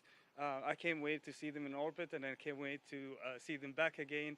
And I'm going to feel like I'm in space with them, but without the zero gravity, of course. That's right. Well, it's been a pleasure to work with you and your entire team. I know that your entire Kingdom of Saudi Arabia feels like you're going along with this mission. As everybody looks upward to the skies for this mission, you do feel like you're part of the crew going along. So thank you for being such a wonderful partner with us. And we want to all stow away too. So we'll figure out a way for maybe the next time we go on another mission together. I really appreciate it. Thank you. I'll be ready. You'll be I am ready. trained and ready. You are. Thank you so much, Ibrahim. Thank you. This is an exciting time for so much of us here. We're so grateful for this partnership and so many things that we're going to achieve today together. Naturally, today we are focused on the launch of AX2 and the mission, celebrating the beginning of their 8-day mission. But it is interesting on how much of this mission serves its own chapter in the development of expanding opportunities in low Earth orbit. This crew is benefiting from prior missions, including AX1, as a way of passing the baton to this crew here and marking it as that special moment. Here are just a few words from Michael Lopez Alegria, Larry Connor, Mark Pathy, and Itan Stebe of the crew of AX1. Take a look. Dear Peggy, John, Ali, and Rayana, together with you, the whole IKEA team are counting down the days, the hours, the seconds towards your launch. The excitement is building as you are leading the way for more diverse explorers in space. May this journey inspire your families and people. As Sophocles said, numberless are the world wonders, but none more wonderful than man. The impact of your mission will cross borders and contribute to a much better world, because ليس هناك حيلة مستحيل. There is no dream beyond reach. Good luck. Godspeed, AX2. Hi, this is Mark Pathy, mission specialist from AX1, and I'm sending out my warmest greetings to the crew of AX2 as you count down the final days before your big launch. Peggy and John, I'm super excited for both of you. I know you've been waiting a while for this, and maybe a little bit jealous too. I hope you have a great mission. And Ali and Ryana, although we haven't met, I've heard that you guys are a great addition to the team. Please take good care of my friends up there, and look forward to seeing all of you on your side. Godspeed, AX2. I am honored to have the opportunity to speak to all of you, the crew of AX2.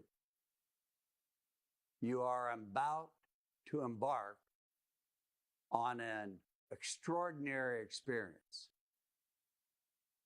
I wish I could join you. I know it's been a great deal of work and effort, but you shall be rewarded. Good luck and Godspeed. John, Ali, Ray, and of course, dear Peg. You guys must be getting very excited. It's getting real.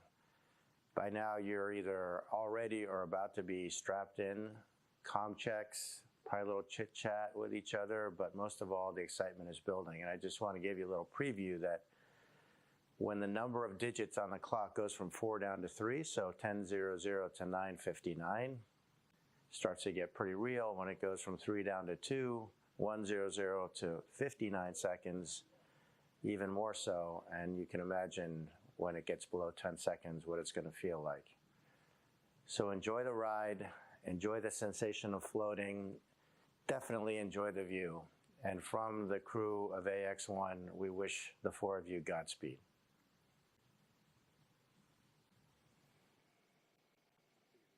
It's absolutely incredible to be part of this rapidly growing effort and industry. Every mission points to the next, and I hope you feel the energy and anticipation like we can here on the Space Coast. Duke, Kate, this really never gets old. I say that this is my first time at a launch. What's the energy like out at Mission Control at SpaceX?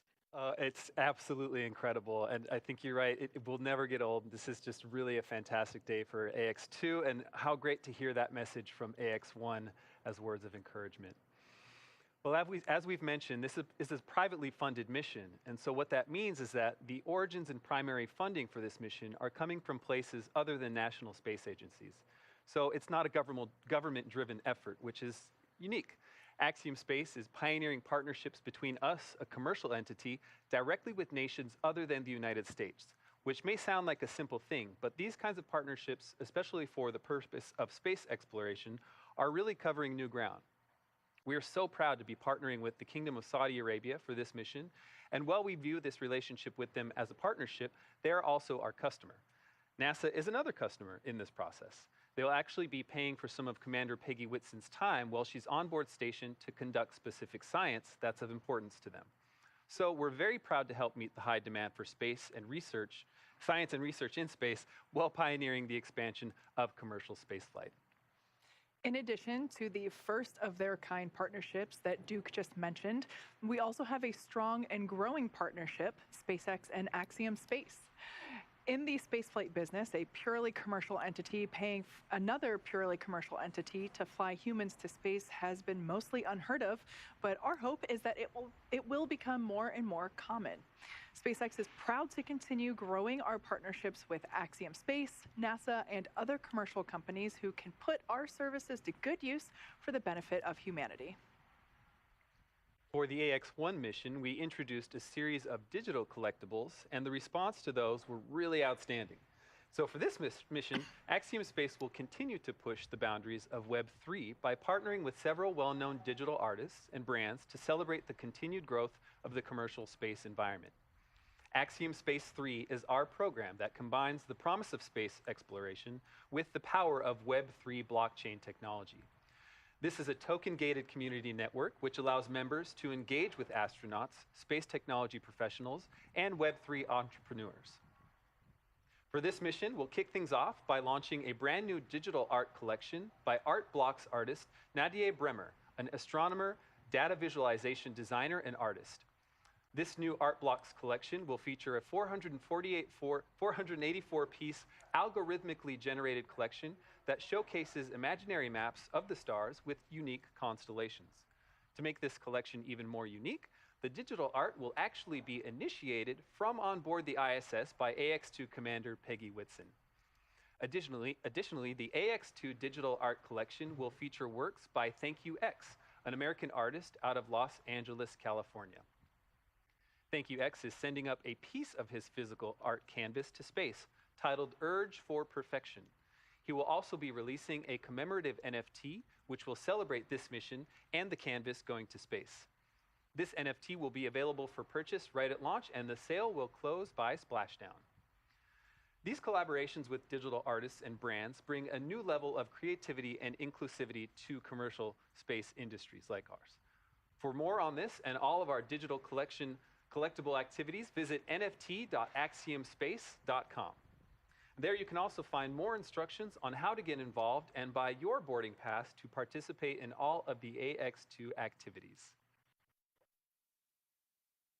Well, the most visible part of Axiom's work today is these missions to the International Space Station.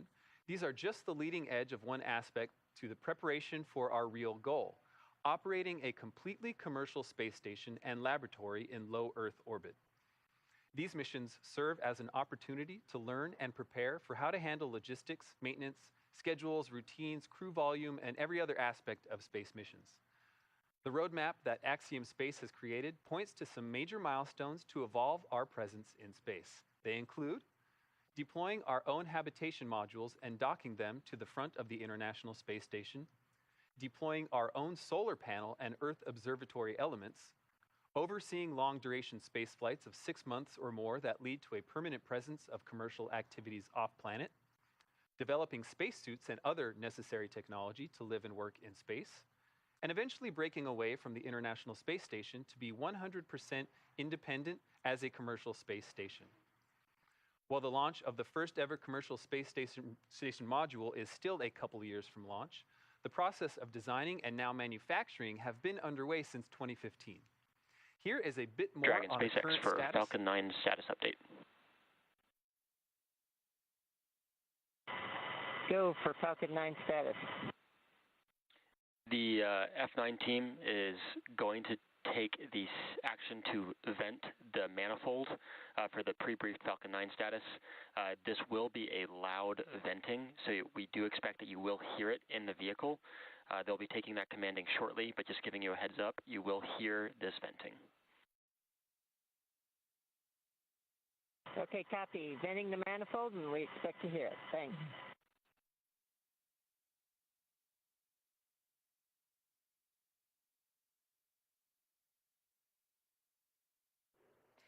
All right, so that was SpaceX core Arthur. And that was SpaceX core Arthur Bariault, just letting the crew know to expect loud venting noise. Again, that is the primary voice of communication to the crew to update them on status, as well as items like this where they can expect to hear something. Good heads up for the crew there.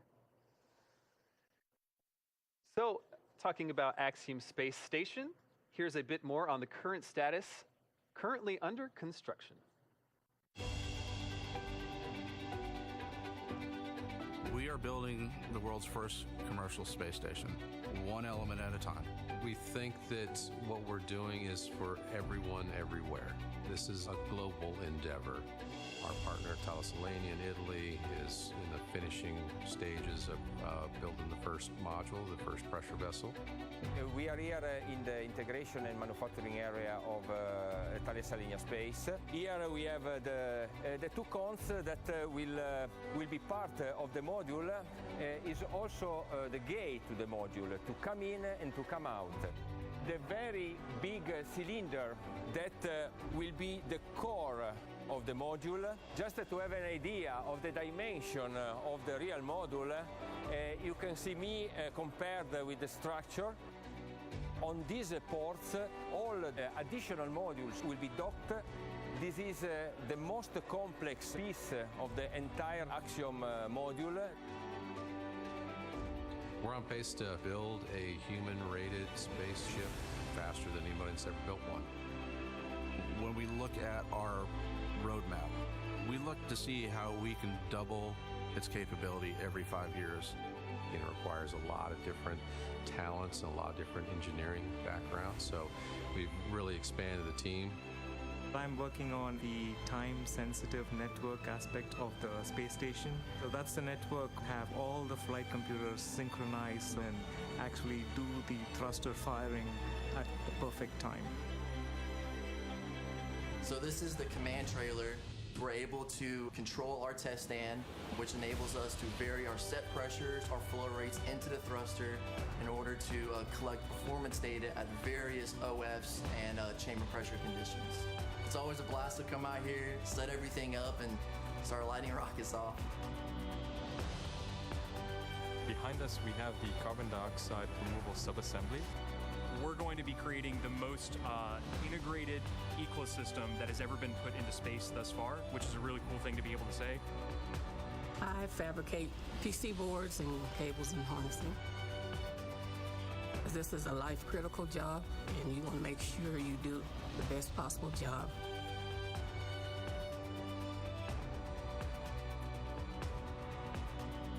"15 to 20 years from now, we're going to be surrounded by objects that we can't imagine how we live without, that were manufactured in space." I think there's another promise too, and that's why I'm really excited about the AX2 crew. There is this effect that people have gone to space and had. This is called the overview effect. Many people have come back profoundly changed because of their experience. And I think the more people that we can have that see the world as the whole world, the better off we all are.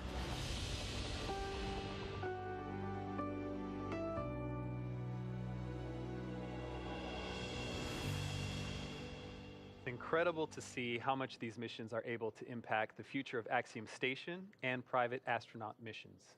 And there's so much more underway that we can't show you just yet, but circling back to the here and now, it's missions like today's that pave the way that's right around the corner. While AX2 will spend less than 2 weeks in space, the value it adds to our discovery and planning process feels like it's years of experience. We're excited for these short duration missions and even more excited to be able to get into long duration missions as we begin to bring Axiom Station online. But before we get there, we still have at least 2 more flights to go, AX3 and AX4. We aren't quite ready yet to talk about the details of dates and crew members, but in the same way we're launching KSA astronauts today, we have also signed agreements with the nations of Turkey to fly some of their national astronauts and other nations. And as it was previously announced, we will be flying a member of the Italian Air Force on an upcoming mission as well. Between these new sovereign nations and the private citizens who now have a way to partake in the marvel of living and working in space, we are truly working to expand access to low Earth orbit for all. And that's not even counting the opportunities to help NASA, ESA, and JAXA find ways to expand their efforts in low Earth orbit. It's all super exciting news and progress for the future of human spaceflight. We're really looking forward to successful completion of this mission as well as the 2 that are yet to come. Now at the moment, let's check in with John I for another status update. Just over 70 minutes away as the Axiom 2 crew awaits its 5:37 p.m. Eastern Time liftoff from Launch Pad 39A at Kennedy Space Center. You've got a view right now of the crew access arm. The seals along Dragon have actually been deflated. You can see a little bit of a gap between the capsule and the arm. The SpaceX team has left the tower. They're getting out of the hazard area. So everything continues to go on time as we've got the crew in the capsule with all activities complete to date. Currently weather, you can see the blue skies in the area, some clouds around there. We haven't had any updates that indicate things are better or worse than when we started the webcast. We're still at about a 25% probability of violation, but everything continues to look good. We do watch the upper altitude clouds as we get later and later into the afternoon. It's at the higher altitudes where the wind actually could carry some anvil clouds back over the pad in the ascent corridor. In that case, we've got to worry about things like lightning. But right now, the flight path downrange continues to be good for launch. But we're going to have to watch that until we get all the way down to T0. Now, as you can see, it's still daylight, obviously, at Kennedy Space Center. Folks in the local area are going to have a good view. But unlike a night launch where people all up and down the eastern seaboard of the United States can see the vehicle, you're going to have to be in the local area to watch Falcon 9 with Dragon take off. View you see right now is looking down from on top of the service structure at the top of the crew access arm, the Dragon capsule with the solar rays.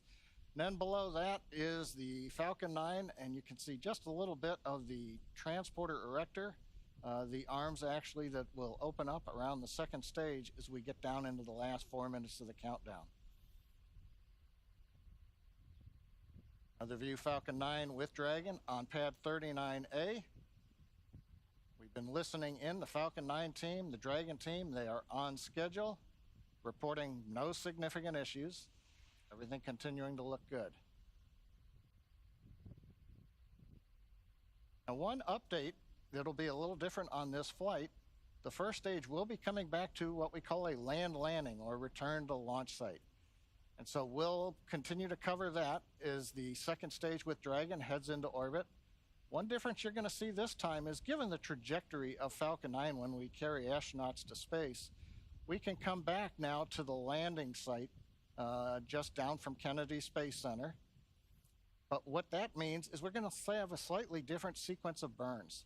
We'll do the boost back burn with 3 engines, as is traditional coming back to land. The entry burn as we get to the atmosphere fringe, that's a single engine, and it's a fairly short burn. We don't have to slow down much. But when we land, we're going to light 3 engines. Now, right now, T-minus 1 hour, 7 minutes, 25 seconds and counting. Everything is go for an on-time launch.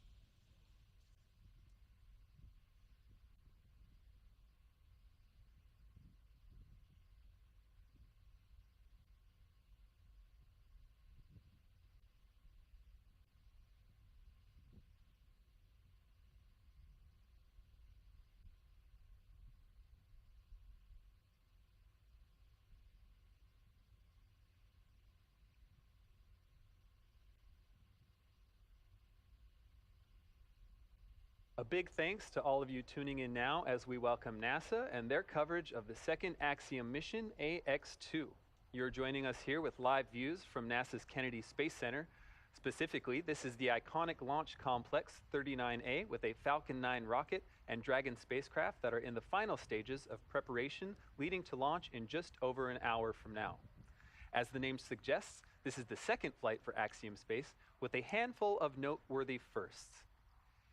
This 10-day mission will see the first female commander of a private space mission, legend and former NASA astronaut Peggy Whitson. Our pilot, John Schaffner, will soon become the first Alaskan astronaut. And 2 national astronauts will be the first from the Kingdom of Saudi Arabia to fly to the International Space Station, Ali Al-Qarni and Rayana Barnawi. Taken together as a crew, this is the first private mission with private astronauts and astronauts representing non-US nations through direct commercial arrangements. And that's just to name a few. My name is Duke Brady, and I'm a multimedia specialist at Axiom Space, based out of Houston, Texas. And I'm Kate Tice, Quality Systems Engineering Manager here at SpaceX headquarters in Hawthorne, California. And as Duke just mentioned, our coverage has now expanded to NASA television, and we would like to welcome NASA's Leah Cheshire from Johnson Space Center in Houston, Texas. Hey, Leah. Hey, Kate, great to see you and Duke, and I'm excited to join as we get closer to launch, so thank you so much for having me.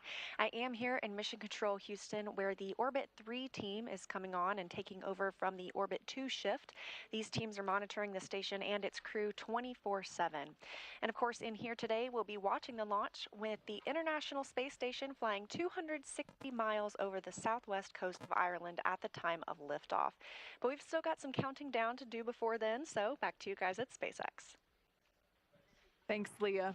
Now, liftoff time is still holding for 5:37 p.m. Eastern Time, and we're tracking no issues with Falcon 9 or Dragon.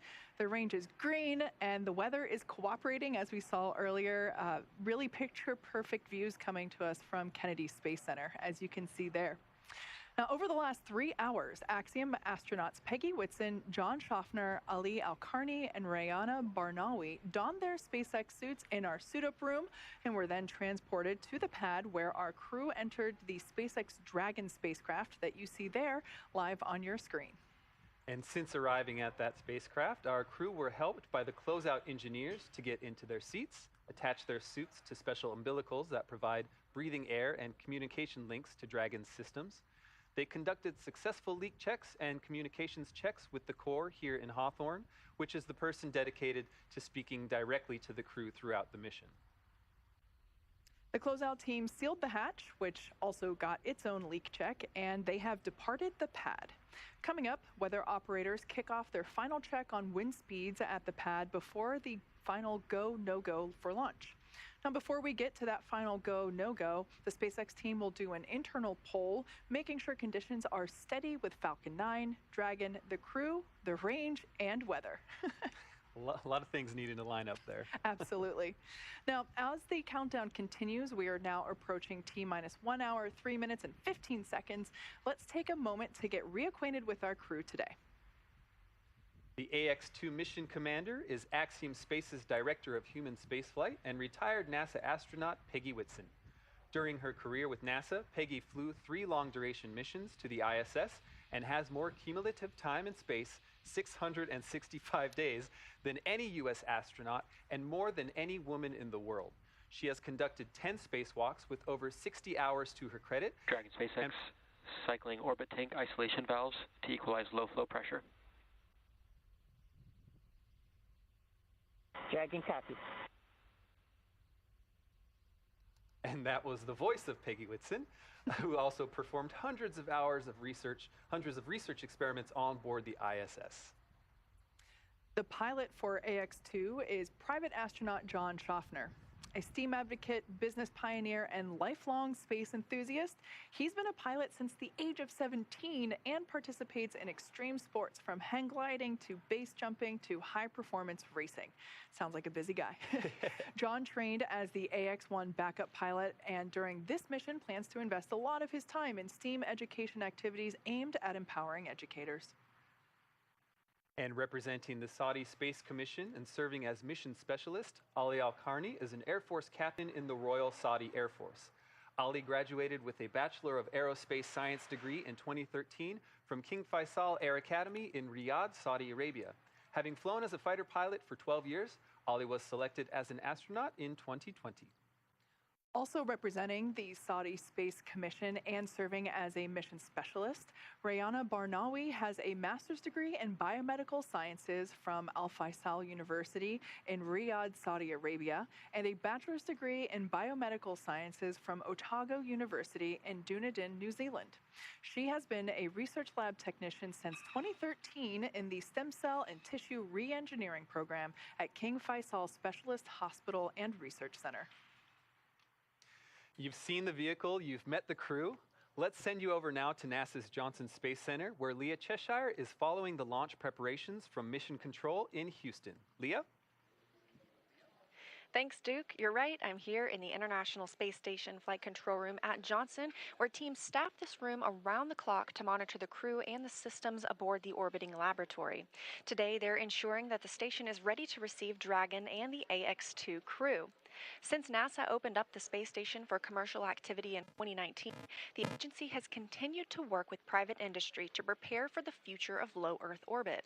NASA's long-term goal is to no longer be the provider of a low Earth orbit destination, but to be a customer, one of many, purchasing commercially owned and operated services. To ensure the path of tomorrow, we have to work together today. Enabling private astronaut missions on board the space station helps us to refine and mature the processes needed for the future, with NASA astronauts working side by side with private and national astronauts in a new age of science and discovery. And we take this next step together as we continue counting down to the AX-2 crew launch to the International Space Station. As you can see, it's an incredibly busy time in low Earth orbit and beyond. And with that, let's connect with NASA Public Affairs Officer Megan Cruz at Kennedy Space Center. You know, Leo, we love our launch days here at Kennedy Space Center, and we love it when we can witness them with NASA Administrator Bill Nelson. Administrator, great to have you here. It's always a pleasure. So as Leah said, it's been a busy, exciting 3 years here at Kennedy. Since 2020, we've launched 7 crewed missions to the ISS, but we've also paved the way for private missions like Axiom 1 last year and today AX-2. So I want to ask you, how are NASA and the general public benefiting from these private missions? Well, we go in a public-private partnership, and we go with a fixed-price contract.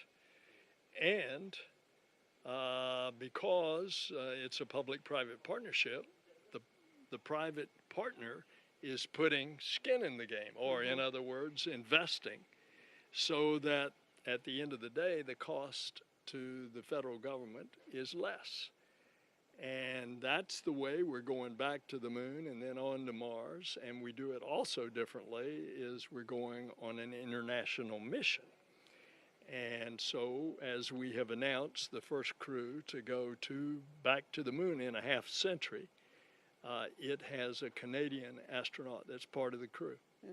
And I think also what's great is that we're opening up low Earth orbit to new partners, as you were saying. So, you know, we hope to, or we will continue to use the space station through 2030. And then after that, the agency will transition to, as you know, commercially owned stations. So how is that transition going? What's the latest on that? Well, the goal is we want to bring space business off of the Earth up into low Earth orbit. And to do that, we, NASA, want to concentrate our efforts going on further into the cosmos. And so we want to bring in our public-private partnership to encourage them to do low Earth orbit. And therefore, when we're through with the space station in 2030, and it will be pretty old by that time, it's time to move on to commercial space stations. We can still, what we, NASA, need to do in low Earth orbit by utilizing the commercial stations. And we've given seed money to 4 companies to build commercial space stations in low Earth orbit. And one of those is Axiom Space. And Axiom is going to start their venture, by the way, not only of getting accustomed to taking private astronauts into space as this mission is, it also is helping us with our international partnerships because we have 2 Saudis on this trip. But it also will have its first component of its space station, and it's going to dock to the International Space Station. So a lot of exciting things, as we keep saying, in the years ahead. So I do want to talk to you about, you know, you've been alluding to the Artemis program, the fact that working with these commercial companies to continue access to low Earth orbit, it allows us to think farther. So yeah, talk to us about some of the international partnerships that, that are helping the Artemis program. Well, we have some 15 partners that have, if not built, are certainly participating in the International Space Station. And this, of course, is a huge structure, 120 yards long. You think from one goalpost to the other goalpost in a football stadium. That's how big it is. And they are very much you're seeing the results of that public-private partnership here. Another example is look at the phenomenal success of SpaceX as a means of getting to and from the space station. So when we shut down the space shuttle a dozen years ago, now we rely on a private company to go to the International Space Station. In this case, it's SpaceX. In July, it will be Boeing as well. Any words to the AX2 crew today? Well, first of all, I wish I were with you. And secondly, Godspeed to all of you. Awesome. Thank you so much, Administrator, and I hope you enjoyed today's launch. Thanks. And so, again, we were talking a little bit about the Artemis program. Did you know that NASA and Axiom Space are also working together to design the suits our astronauts will wear when they land on the moon in the next few years? Here's a sneak peek at what those suits will look like. This is a prototype of what astronauts will wear when they land on the moon for Artemis 3. While this prototype is black with blue and orange detailing, the real moonwalking suits will be white to reflect heat and keep astronauts safe from extreme temperatures. NASA selected Axiom Space to design, develop, and certify the suits. They will fit a broad range of crew members, men and women, accommodating at least 90% of the U.S. population. It's one small step for man, one giant leap for mankind. The moon suits worn by Apollo 11 astronauts in 1969 had a bulky life support system. The new Axiom Extravehicular Mobility Units, or AX-EMUs, will have range of motion and flexibility needed to explore the lunar South Pole. They will give astronauts the capability to access, live, and work on the moon. Future versions could even have avionics. Astronauts will start training with the spacesuits later this year. That's a look at your Artemis Moon Minute. While the International Space Station has been a valuable asset for space research and exploration, the rise of commercial spaceflight is opening new doors. Those benefiting from the new opportunities range from small commercial entities all the way to national space agencies. This expansion of participation in space is enabling a more diverse and inclusive space industry with a much wider range of perspectives, ideas, and expertise. Additionally, the competitive nature of commercial activities means the cost of participating is falling, and there are more participants to share those costs and the risks. Expanding access to space also promotes innovation and scientific and technological progress, benefiting humanity as a whole. For a long time, the conversation has been about someday having private space flights, and someday we'll have private astronauts. And while there's a lot of room to grow from that someday is now. Low Earth orbit is more accessible than ever before as space research and technology enter a new era. Companies like Axiom Space are expanding this access, and young space agencies like the Saudi Space Commission now have a path to achieve their goals in low Earth orbit. At Kennedy Space Center is Axiom Space's Director of Digital Strategy, Sonia Gavankar-McKay, and with her is a member of the Saudi Space Commission to talk about their goals for this mission. Sonia? Thanks so much, Duke. As you mentioned, I'm joined by Ahmed Al-Ghafali of the Saudi Space Commission, but also Axiom Space's Chief Revenue Officer, Tejpal Bhatia. And I'm going to jump right in here because we're so close to launch time. This is the Kingdom of Saudi Arabia's second flight into space. The first was in 1985 on the STS-51G. What does this mission mean for the nation and the Kingdom of Saudi Arabia? I believe that the kingdom has gone a long way since 1985. So many satellites have been launched ever since. So many payloads have been developed ever since.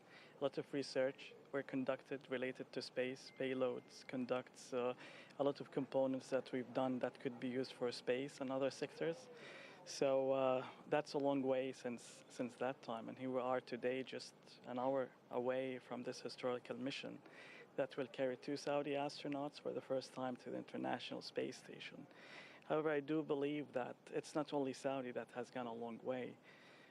I looked at so many research and so many financial forecasts that suggest that within the past 20 years, 60% of the investment in space only happened within the past 2 or 3 years. So there is a momentum, and we want to be a part of it. That's wonderful. Tejpal, your efforts with KSA and the efforts that Axiom Space puts into this mission allow for a vision for so much in low Earth orbit. What can Axiom Space really do to help nations like the Kingdom of Saudi Arabia and so many others achieve their goals? Thanks, Sonia.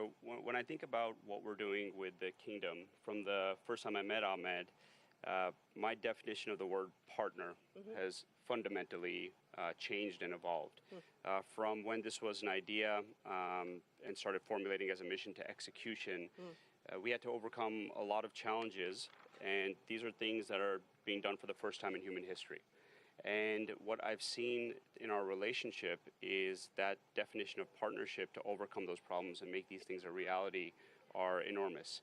And what is happening in this situation is, while we are enabling the Kingdom to get to the International Space Station, the Kingdom is enabling us to see our vision of providing access to all nations in the world and increasing the cadence of astronauts from every nation to go up into low Earth orbit. That's wonderful. This astronaut program is new for the Kingdom. How has this process evolved through this year? Are you seeing that it's exponentially growing like the infrastructure is? Of course. I mean, when we started this program about a year ago with this collaboration with Axiom, the first thing that we started is for the process of the selection, which is one of the main and major milestones to achieve any successful program like that. So we built our program for a selection based on the best practices that we developed together, based on the benchmarks from NASA, for instance. However, that's only a part of it. Then comes to, if you want to build a program, you want to make sure that all the enablers are in place, especially when it comes to the infrastructure, and also for the right people with the right competencies to be able to run such a complex program. So we've been building for the past year, utilizing this project as a vehicle to train, to get those people with the right competencies, not only to do the training for the astronaut corps, but also you want to, even for the media, for the finance, for the legal, for the R&D, for the integration, All of it is a part of this secret recipe to get a successful program. And this is only the start, so we're going to keep building and enhancing this program till we get to the point that is optimum. Excellent. Tejpal, as we have only about 1 minute left, what's it like working with individuals versus nations? What's the difference in that relationship like for Axiom Space? Yeah, so, trying to compare a private astronaut with a national astronaut is like asking me to compare my children. Luckily, I only have one child, so I'm prepared to do this. Let's start with what's the same. Each of these individuals on this mission right now are pioneers. Very few people in human history have been to the International Space Station. Today, we're going to see 3 more join. And each individual represents their country and humanity, and they're going to inspire girls and boys all over the world today and moving forward. The big difference is with the Kingdom seeing this more as a program. Right. When we were inspired as kids, I'll speak about myself, coming here with my parents or seeing the shuttle program, it was a long time before it became a reality. Right. And what we're going to see with the Kingdom is this happening more and more as we go forward. And as they say, the sky is the limit for this partnerships, the opportunities for nations, individuals to grow together. Thank you to both of you for joining me. And we're getting so close to launch, so I'll let you get back to it as we toss it back to Hawthorne, where I'm sure you're feeling the anticipation. It's getting so exciting out there. What does it feel like to you? And I know John I is out there as well. Well, thank you, Sonia. And yes, it's a time where the energy is increasing, especially we're inside of 47 minutes to launch. Currently, the SpaceX launch director is checking with the Dragon mission director, make sure that the Dragon ground team is ready to begin propellant loading in just over 10 minutes from now. The SpaceX launch director is also electronically polling the 7 members of the SpaceX launch team for their go to load propellant and launch. Now, once we get that go, when we get green lights across the board here on the procedure, the launch director will then come back and make a series of announcements. They'll talk about the control room, what to do during the countdown, as well as protocols for hold and launch escape. Coming up on 46 minutes, they're continuing to get the goes from the team electronically. We're waiting to hear the launch director give those instructions. That ought to come within the next minute. Now, once we get through the instructions, that will give the clearance to retract the crew access arm. That will then set up for arming of the launch escape system, and that will take us into propellant load itself. That'll begin at T-minus 35 minutes. You can see on the monitor the crew on the right-hand side. They're getting ready for their final directions here. On the left side, we've got the Dragon capsule, the crew access arm. Poll is complete, and the team is ready for crew access arm retract, propellant load, and launch. Reminder for control room lockdown for all operators in mission control and firing room 4. Both control rooms will go into lockdown at T-minus 45 minutes, which is now, and remain in that state until the launch escape system is disarmed. All operators remain at their console and maintain a sterile cockpit until MD confirms successful disarming of the launch escape system following orbital insertion or propellant offload in the event of a scrub. Reminder on hold and launch escape protocol. For non-urgent no-go conditions, brief CE or LD, and they will approve aborting the countdown. For urgent issues affecting the safety of the operation, operators shall call hold, hold, hold on the countdown net. Launch control will abort launch immediately and proceed into the launch abort auto sequence. At T-minus 10 seconds, launch control will be hands-off and relying on automated abort criteria for the remainder of the count. Finally, operators shall advise launch director whether structural breakup or fire is imminent or occurring for Dragon manual escape flight rules. Finally, regarding leak-through on the first stage ACS isolation valve, we will manually monitor the pressure in the manifold. Stage 1 will assess and at T-minus 35 seconds indicate whether the pressure rise is within the predicted range. If it is not, stage 1 will call a hold on the countdown net. Are there any questions? Hearing no questions, launch control, you may proceed with arming the crew arm for movement.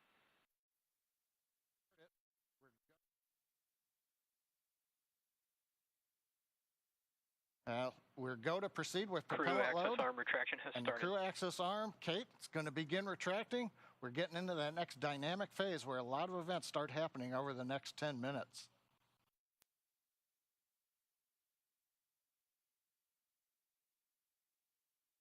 Now, while we wait for the arm to begin moving, currently Falcon 9 Dragon continue to be go. Obviously, we've completed the pull. The range continues to be go for launch. They're monitoring clearance area around the pad. And there goes the arm beginning to move, the view from on top of the fixed service structure. And the weather continues to be acceptable for launch as we get ever closer.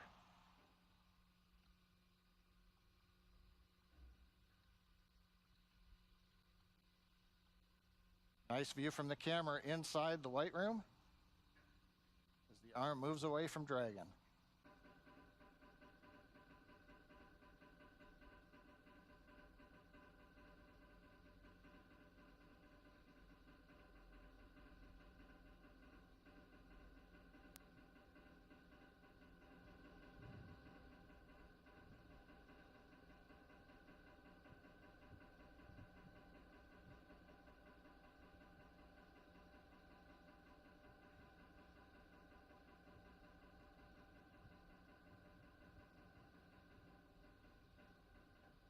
The clock continues to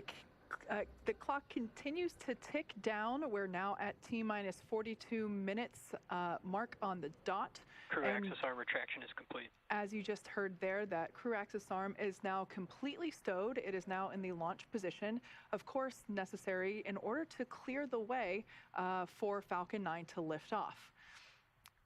Now, next up, we'll hear the call out that the launch escape system is going to be armed, and from there we'll hear that Falcon 9 propellant load will also begin. Dragon SpaceX, you are go for Section 6. Close visors and arm launch escape system. Copy. Go for Section 6. We saw our AX2 crew members exit the brand new suit-up room located in the Falcon support building just about 3 hours ago. They also got their tablets. And SpaceX Dragon. Visors are closed, and we're arming the launch escape system now.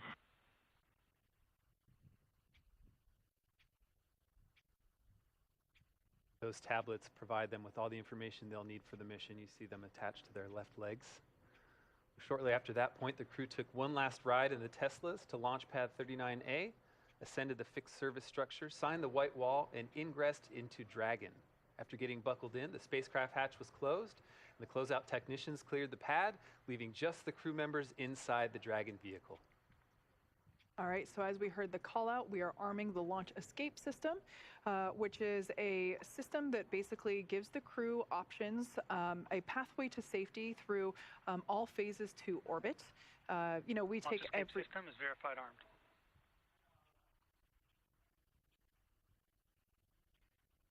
We take every measure possible to ensure that the crew has options. Safety is paramount. So there we just got that confirmation that that launch escape system is now armed.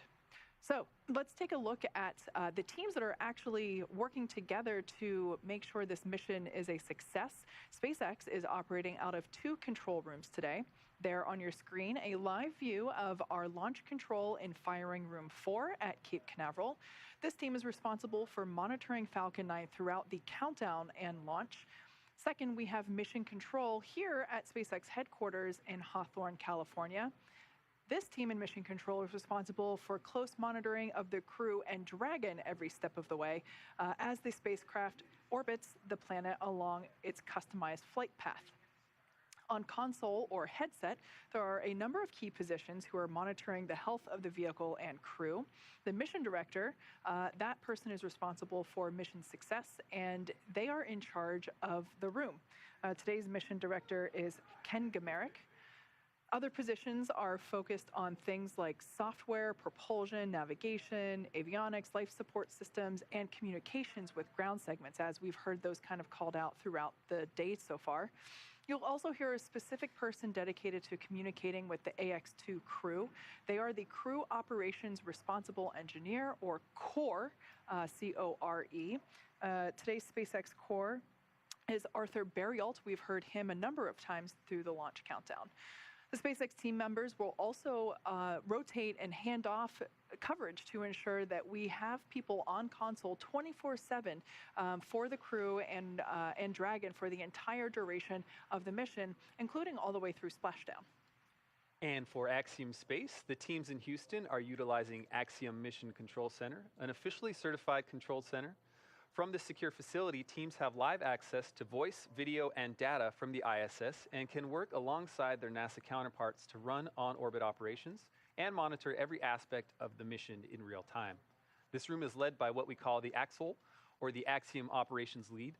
And around the room are positions for officers responsible for research, communications, medical, integration and stowage, and timeline operations. This is a significant step in our journey to expand access to low Earth orbit, as it is only the 12th ground segment partner for the ISS program.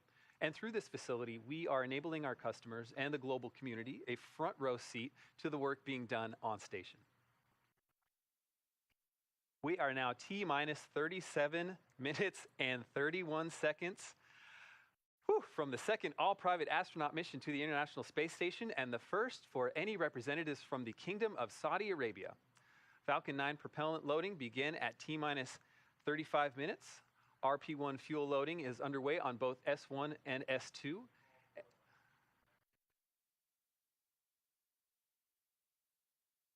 And LOX loading is underway Falcon on 9 S1. tanks will be venting for propellant load. Expect loud venting.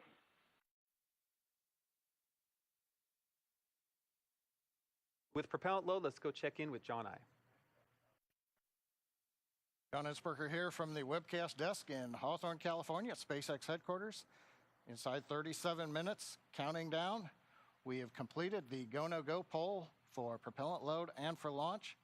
We've just heard a call out. They are now venting down the tanks. That's one of the steps in propellant load. The next major activity will occur at T-minus 35 minutes when propellant loading will physically begin onto the vehicle. Now we'll start with RP-1 kerosene fuel loading onto both the first and second stages, and we'll be loading liquid oxygen onto the first stage of Falcon 9. Now in order to fly, just like Falcon 9, Dragon needs its fuel and oxidizer. The Dragon capsule you can see here on the screen, it uses a monomethylhydrazine called MMH. That's the fuel that's on board the Dragon. And nitrogen tetroxide, or NTO, is the oxidizer. Together, these propellants feed the Draco engines that maneuver Dragon on orbit, as well as the 8 Super Draco engines that would power the launch escape system in the case of an abort scenario. Now again, coming up in about 40 seconds, we will begin fueling on the Falcon 9. That means right now that those 8 Super Draco engines inside Crew Dragon are ready, if needed, to launch the capsule away from the Falcon 9 rocket in an instant, should there be any kind of an emergency associated with the rocket or the pad. But currently, 35 minutes, 18 seconds and counting, everything continues to look good on Falcon 9 and Dragon. Thank you, John. On the AX-1 flight and during our launch broadcast for that mission, there was a special emphasis on the TRISH research effort, or the Translational Research Institute for Space Health. As the name Propellant suggests, load has started. okay, it sounds like a propellant load has started. As for TRISH, as the name suggests, this is a broad effort aimed at ensuring we understand and are preparing for human health beyond our home planet. This is an effort that NASA astronauts and private astronauts can both participate in. Naturally, life just a few hundred miles above Earth poses some unique challenges that we're still unlocking the secrets to even after 60-plus years of humans in space. Here is a bit more on the progress made during AX-1 and what's ahead for our participation in this critical research effort. Thank you for joining us, Dr. Fogarty and Dr. Urqueta from TRISH, the Translational Research Institute for Space Health. Let's start with an easy question. What exactly is TRISH? Yes, TRISH. TRISH is a consortium between Baylor College of Medicine, MIT, and Caltech. We are funded by NASA to relentlessly and innovatively solve the risks for human space exploration and use a variety of tools to get there, including commercial spaceflight. What are the goals of the research being conducted for AX2 through TRISH? That is a great question. The research that we're conducting on AX2 has been highly prioritized to solve the most important risks for human spaceflight as we are planning to go back to the moon and going to other planets. So all of these projects have been custom made and designed to be easy to collect, to take the least crew time, and to take the least mass, power, and volume. And an example is this kit that I have here. We provide one of these to each of the crew members, and it includes most of the hardware that they need to collect physiologic data, sensory motor, that is your balance, how it changes in space, some surveys, and also how the physiology changes in space. So all of these have been, again, customized for commercial spaceflight. Talk to me about the framework for this research. How is this set up to enable new data for new flyers? Yes, so the EXPAND program at Trish has two main elements to its framework to accomplish the goals that were just set out by Dr. Urqueta. So we have essential measures, which have been harmonized with NASA's standard measures to make sure that we're collecting the same type of data on every crew member. So we can compare across people, across different missions to really maximize the value. And then we have exploratory studies as the second part of the framework. And this is where the known unknowns, the questions we have about spaceflight or the risks, have hypotheses generated, and we get to test them. How does the research apply to those of us on Earth? I mean, some of us are maybe never going to be leaving this planet. Why do we care about this kind of work? Dr. Fogarty, Dr. Urqueta? Yeah, this is where things get really exciting. So due to the constraints of spaceflight and the complexity, we have to be really focused on creating integrated and holistic solutions. We can't have individual solutions for every problem. Those constraints create a really ideal environment to bring things back to Earth, to put healthcare in people's hands. We believe that these are going to increase healthcare equity, the access to healthcare and the quality of healthcare, which then results in improved health outcomes. How does this mission, AX2, add to the range of data? That is a great question. In the last 61 plus years of human spaceflight, roughly only 650 people have flown into space. And if we look at the diversity of these, mostly are male, white males. And what we're seeing with commercial spaceflight is a more diverse population. We're seeing people from all ages, younger and older, as compared to your government astronauts. We're also seeing people from multiple demographics, backgrounds, training, education, and also people with medical conditions.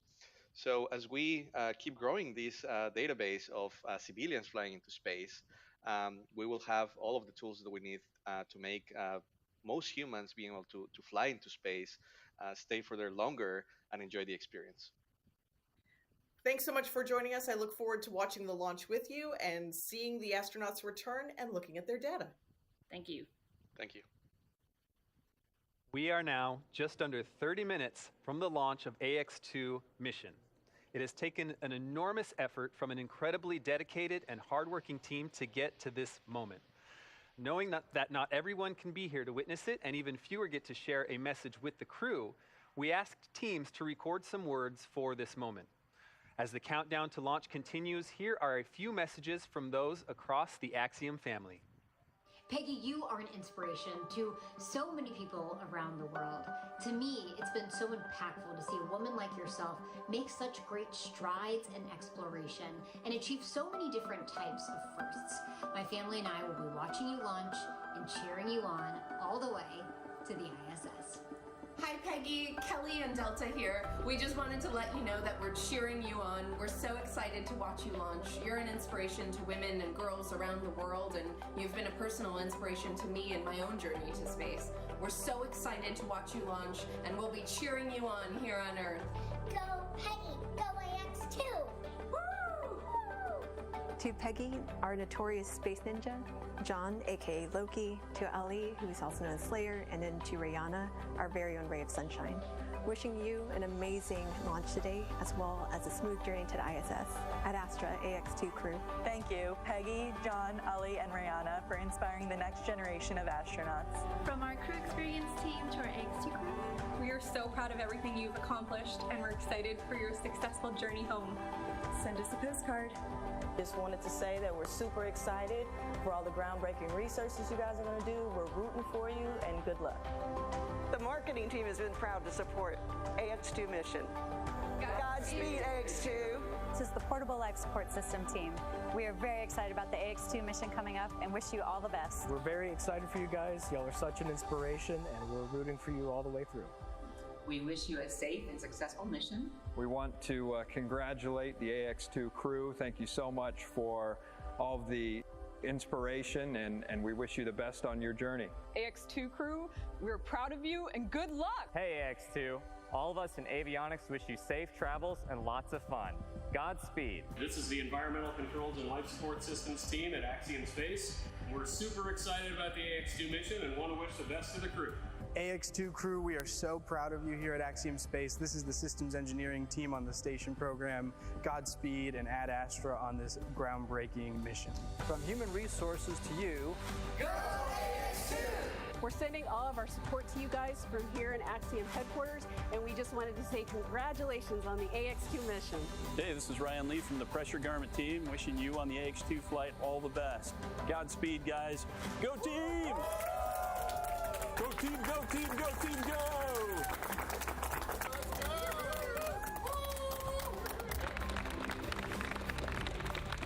Peggy, John, Ali, Rayana, I look forward to seeing you flying in space and working aboard the International Space Station. I also wish you to enjoy your staying aboard for this another Making History mission.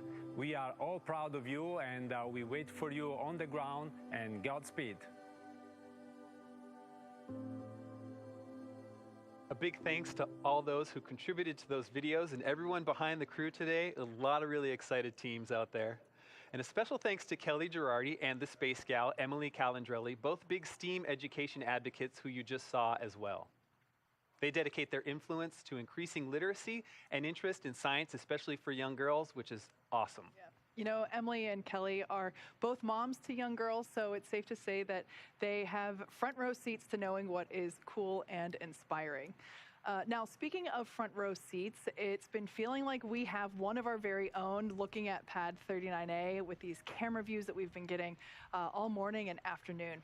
Now, let's take a moment to get acquainted with the vehicles that you see there on your screen.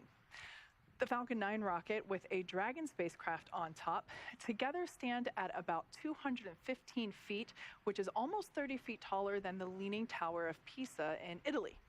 Falcon 9 is a reusable two-stage rocket, which means it's kind of like two rockets in one, the first stage and the second stage. The first stage is the bottom two-thirds of the vehicle. Today's booster is flying for the first time. You can think of it as the large bottom white portion and the middle black portion. So that's what we mean when we say the booster. The first stage is responsible for accelerating Falcon and Dragon through the Earth's atmosphere and into space. In order to do that, it has 9 Merlin engines at the bottom of the stage. Prior to liftoff, the Falcon 9 first stage is... Stage 2 cryohelium load has started. Actually, and currently underway, is being loaded up with nearly 1 million pounds of fuel and liquid oxygen. The Merlin engines on the first stage are optimized for sea level. They achieve 190,000 pounds of thrust during ascent and descent. The first stage accelerates the vehicle through the Earth's atmosphere into space and then separates from the rest of the rocket about 2.5 minutes into flight. From there, the first stage will head over to LZ-1. It will do what no other rocket, or excuse me, what no other orbital class rocket in the world can do. It'll go right there, make its way back to Earth. Today marks the first time we are landing Falcon 9 on land for a crew mission. Previous crew missions landed on a drone ship stationed in the Atlantic Ocean. So pretty exciting first for us today. Landing back on land has a lot of benefits. For example, it eliminates the need for our recovery team to be stationed out at sea for days, and it improves our turnaround time to get Falcon 9 ready to fly again. Now above the first stage is the second stage. The second stage has a single Merlin vacuum or MVAC engine, and that ignites after the first stage separates. The second stage is essentially a smaller version of the first stage, whereas the first stage is designed to power the vehicle out of the Earth's atmosphere and through the forces of gravity. The second stage is specifically designed to operate in the vacuum of space. The second stage powers the Dragon spacecraft to its targeted drop-off orbit. The Dragon spacecraft itself is capable of carrying up to 7 passengers to and from Earth orbit and beyond. But as we've been seeing with those views inside the capsule, today we're carrying 4 people. We have the 4 members of the Axiom 2 crew. It's the first private spacecraft to take humans to the space station and the only spacecraft currently flying that is capable of returning significant amounts of cargo to Earth. Like the Falcon 9 rocket, the Dragon spacecraft is also reusable. This will be the second flight for this particular Dragon spacecraft. This is Dragon Freedom that the AX-2 are flying in today. It previously supported NASA's Crew 4 mission in April 2022. Now, we are awaiting our T0 coming up in just over 23 minutes from now. The ground operations teams are doing a series of system checks to make sure both Dragon and Falcon 9 are ready for launch. Let's take a look at what the ascent portion of the mission will look like. Now, once we hit T0, we're going to watch Falcon 9 and Dragon lift off from historic pad 39A and make their ascent. Now, about 43 seconds into flight, Falcon 9's engines will throttle down to help pass through the period of maximum dynamic pressure on the rocket, what we typically refer to as max Q. It's worth noting, once we hit max Q, we'll be going supersonic, faster than the speed of sound. Dynamic pressure, we can throttle up our Merlin engines once again. From there, at about 2.5 minutes into flight, we have a series of 3 events that happen in rapid succession. First is MECO, or main engine cutoff. This is where all 9 Merlin engines will shut off in preparation for stage separation, where, as the name suggests, that's where the first stage detaches from the second stage, with the first stage making its way back to Earth for landing as the second stage continues on its journey with the third event. That event is SES-1, the second stage engine start number 1. That's where the Merlin vacuum engine lights up and propels the second stage, along with our AX-2 crew and Dragon, into orbit.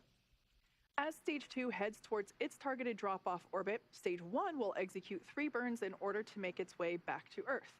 The first is the boost back burn, where 3 of the Merlin 1D engines will reignite and then shut down. This helps to head the booster back to Cape Canaveral. The second burn, or the entry burn, helps to slow the stage down in preparation for entry back through the Earth's atmosphere. At about 90 seconds after Dragon gets into orbit, Falcon 9 will then land back on Earth. The landing burn will bring the vehicle speed down rapidly in order to land back on land near the launch site today, around 8 minutes into mission. I should say that actually happens about a minute prior to that second engine cutoff. Yep, you're right, Kate. So as the first stage is back on Earth, the second stage will cut off its single Merlin engine that was ignited right after stage separation. Once this happens, we wait for that all-important confirmation of a good orbital insertion. Then, Dragon will begin its preparations and separate from the second stage. About 3 minutes after the second stage gets into orbit, we ought to get that great view from the forward camera showing Dragon with its 4-person crew drifting away from the second stage. And once Dragon is a short distance away, it will begin checking out those Draco maneuvering thrusters to make sure that Dragon continues to increase the separation distance from the second stage. The nose cone deploy sequence will initiate just before T plus 12 minutes and finish around T plus 15 minutes, which will expose Dragon's docking mechanism in advance Stage of 2 arrival. RP1 load is complete. All right, that call out there telling us that RP1 loading is now complete on Stage 1. Now, in advance, or excuse me, on, I think we heard actually Stage 2 there. Now, that docking mechanism exposure will be in advance of arrival to the International Space Station. Now, with that, let's head over to Leah at Johnson Space Center in Houston for another update on how things are going there with station preparation. Hey, Leah. Hey, Kate. The space station team here in Houston is focused on the critical systems on the station, and everything continues to function as expected ahead of launch. So the teams have verified the command path from the ground up through our constellation of communication satellites to the station. Everything is nominal, we love that word, and the station will be ready to receive Dragon tomorrow should they launch tonight. Mission Control Houston is go for launch. Once the crew arrives at station, the Expedition 69 crew will be there to welcome the AX-2 crew on board. Right now, living in the station, we have 7 people. That includes NASA astronauts Frank Rubio, Woody Hoburg, and Steve Bowen, United Arab Emirates astronaut Sultan Al-Nayati, and Roscosmos cosmonauts Andrei Fedyayev, Sergei Prokopyev, and Dmitry Petelin. Flight Director Greg Whitney is on console now, leading flight controllers on the Orbit 3 team in Houston for launch, and Flight Director Marcos Flores will lead teams for docking tomorrow. A reminder that launch today will take about 16 hours to get to the station, with docking to the Node 2 Zenith or space-facing port scheduled just before 9:30 a.m. Eastern Time tomorrow. Once Dragon is fully docked to the station, the teams here in Houston will assist the Axiom Space and space station astronauts with leak checks as they work to open hatches on both Dragon and inside the station's pressurized mating adapter. We expect hatch open to take place about 2 hours after docking. That's it for us here in Mission Control Houston, and I will send it back over to the team in Hawthorne. Duke? Thanks, Leah. And all of that is set to begin in just over 18 minutes from right now. And I got to say, the energy around here is certainly rising. As Leah just mentioned, once the crew launches, they will spend the next 16 hours in Dragon, catching up to the International Space Station. That time on orbit and in Dragon will feature a variety of tasks, including some planned photography, but about half of that time is scheduled for sleep, which the crew will absolutely need because once they reach the ISS, they have quite the schedule ahead of them. They will spend 8 days on station conducting a variety of science investigations and technology demonstrations, including radiation protection research, studies on how to create rain and how to enhance our understanding of dangerous thunderstorms, as well as DNA research with nanomaterials and reprogramming skin cells to help create regenerative medicines. Wow. When they are not hands-on with research, they will be participating in numerous outreach events connecting with groups around the world. John, for instance, will use the station's ham radio to share a message with students. Beyond all that, Commander Peggy Whitson has assured us that each of them will carve out some time to simply pause and look down at the planet below as it speeds by at a cool 17,500 miles per hour. I mean, I would imagine that if I were in space, my face would just be up against the window the whole time. On station, just in the cupola the whole time. Yes, exactly. Now, as we've said before, we have an instantaneous launch window. That means that we have 1 second. We're targeting 5:37 p.m. Eastern Time, 2:37 p.m. Pacific Time. So just 16.5 minutes from now. Stage 2 LOX load has begun.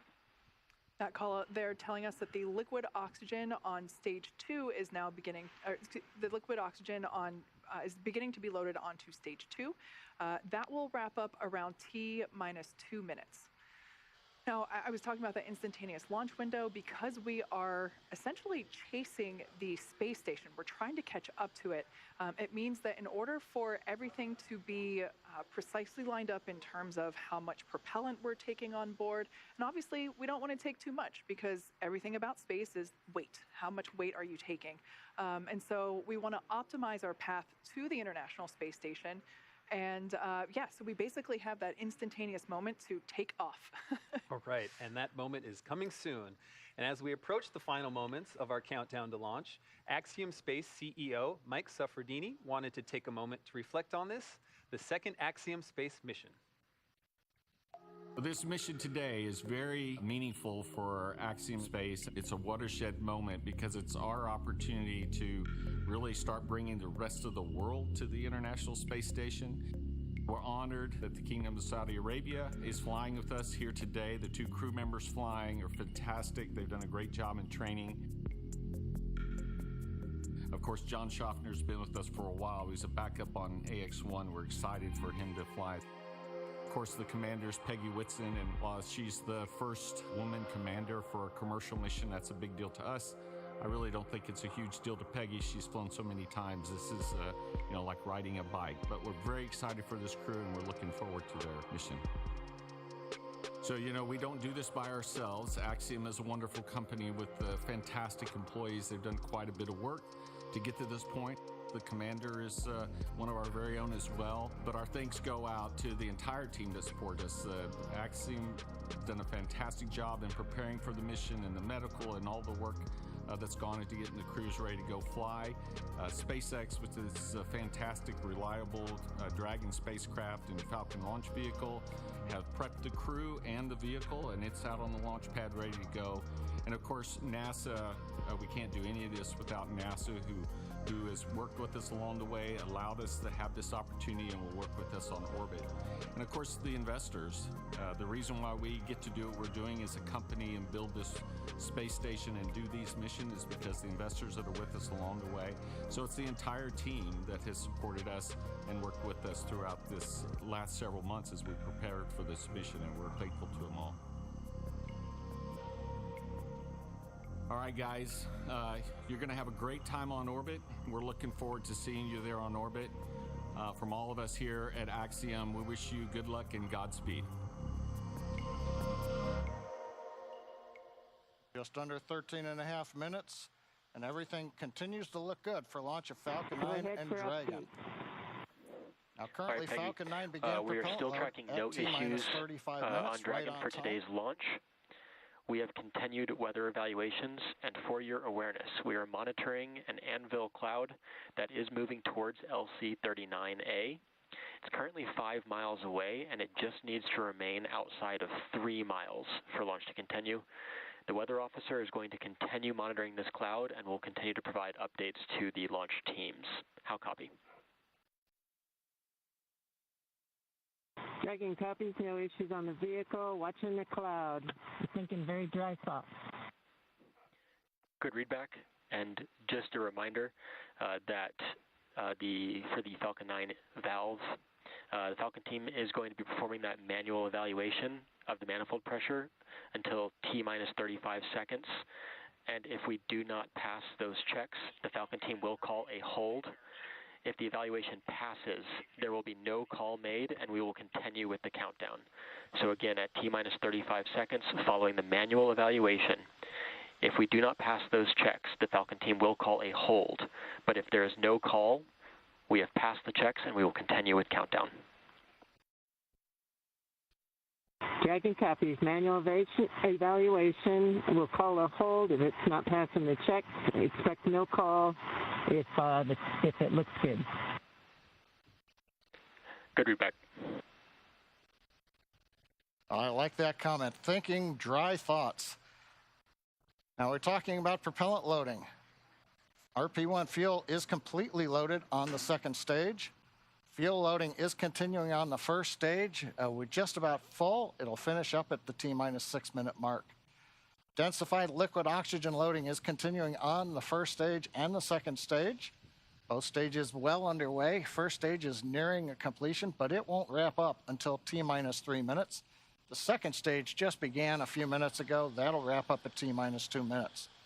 As we get closer to launch, we will do various checkouts. One is the thrust vector controllers. These are what move the engine nozzles around on the first and second stage engine. And when we move those nozzles, we call it TVC wiggles. Those will be done inside 10 minutes.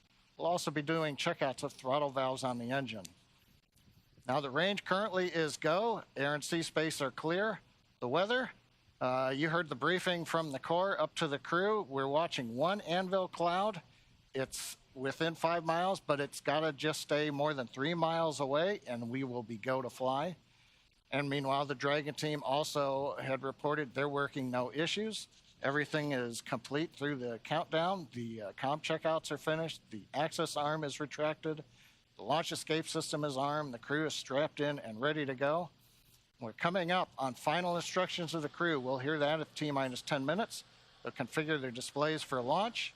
They'll get the last messages, and then we'll go into the terminal countdown sequence. Let's listen into the countdown net.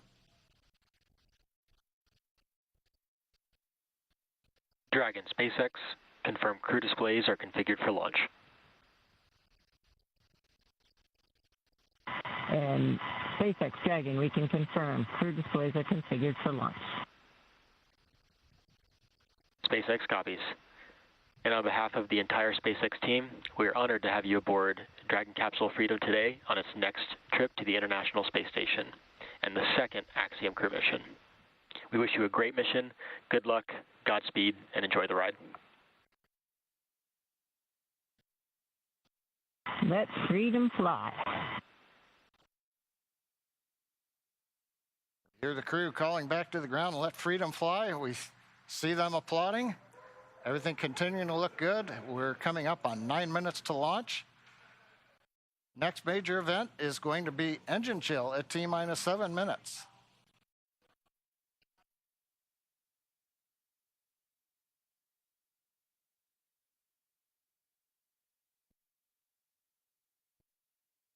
As John just said, at T-minus 7 minutes, we will begin to flow a little bit of the super chilled liquid oxygen through the turbo pumps, which that is basically chilling the hardware, performing an engine chill prior to the full flow.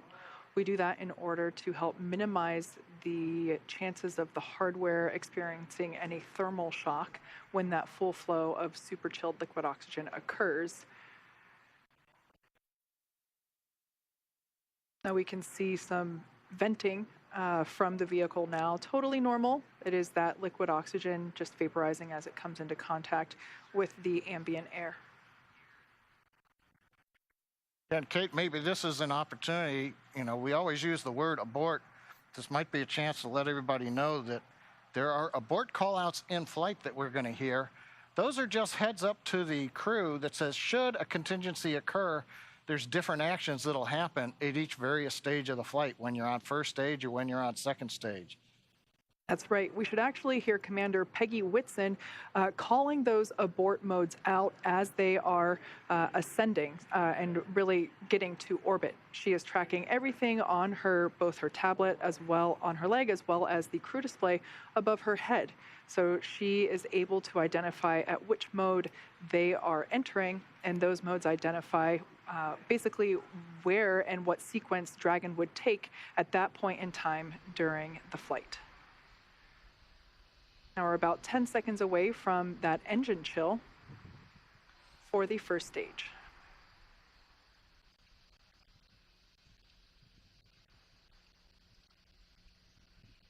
Engine chill has started.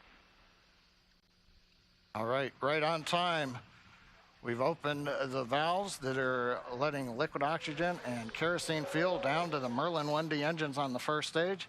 Our next major activity coming up at T-minus 6 minutes approximately, we'll hear the announcement that fuel loading is complete on the first stage. And one other comment, while we were hearing the briefing to the crew at the T-minus 10 minute mark, we also heard reference to a call out that may or may not be made at T-minus 35 seconds. Many of the checkouts of the Falcon 9 are done by computer in the last minute. There is one today that requires an engineer to look at some data. If, for example, that system had an issue, that would be called out at T-minus 35 seconds. Right now, everything continues to look good, though, on Falcon 9.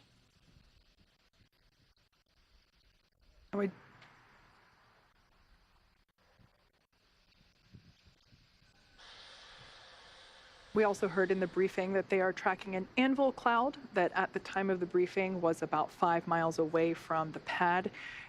They are tracking it. It just needs to stay outside of 3 miles, so everything still continues to look okay on that front. The next call out that we'll hear in about 30 seconds is that Dragon has transitioned to the terminal count configuration. That's basically an indication that the Dragon spacecraft has taken over the spacecraft's countdown and will at that point be on internal power.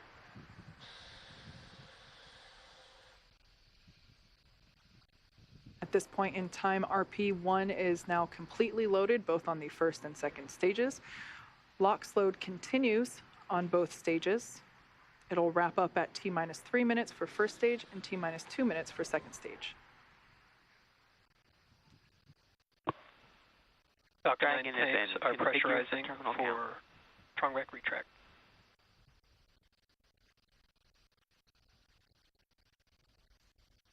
Pressurization call out. We are putting pressurized gas helium onto the stage in preparation for opening up the clamp arm that's around the top of the second stage. That'll happen just at about the T-minus 4 minute mark. The clamp arm will open, and about 10 seconds after that, the strong back, the structure alongside the Falcon 9, will recline just about 2 degrees away. We've heard the call out, strong back is retracting. That starts the sequence now in the ground computer to open the arms and then recline that strong back about 2 degrees away.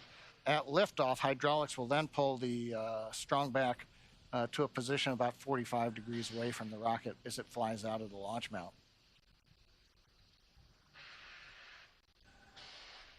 See the arms opening up now around the second stage.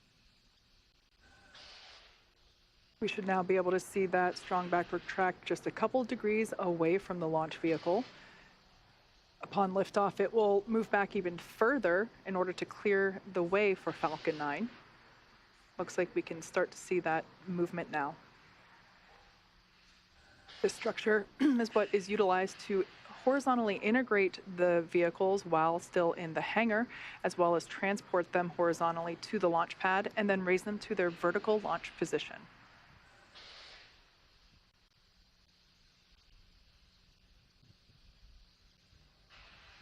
And we've got the strong back is now, you see a little bounce there as it stops. Stage 1 LOX load is complete.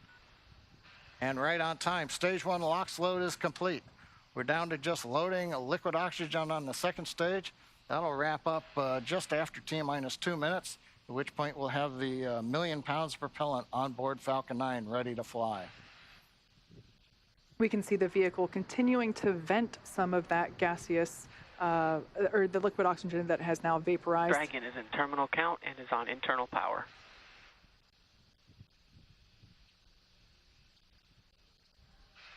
We have a live view there of the SpaceX team here at headquarters in mission control on the left-hand side, as well as the Axiom team from their own mission control as well on the right.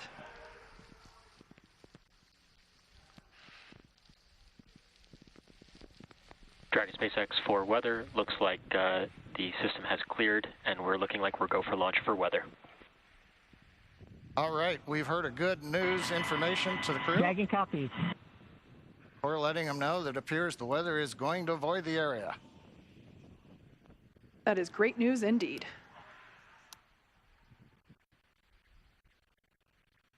Just waiting now for the call out. Liquid oxygen load complete on the second stage.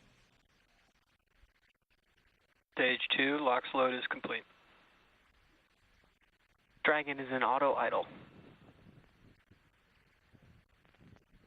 Ground gas closeouts, expect loud venting.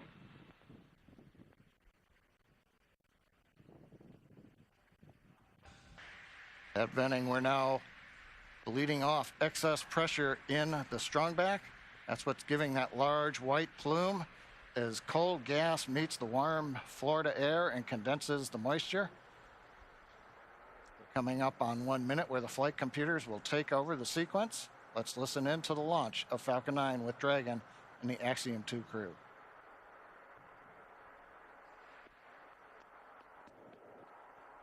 FTS is armed, Falcon 9 is in startup and is now controlling. Dragon is in countdown.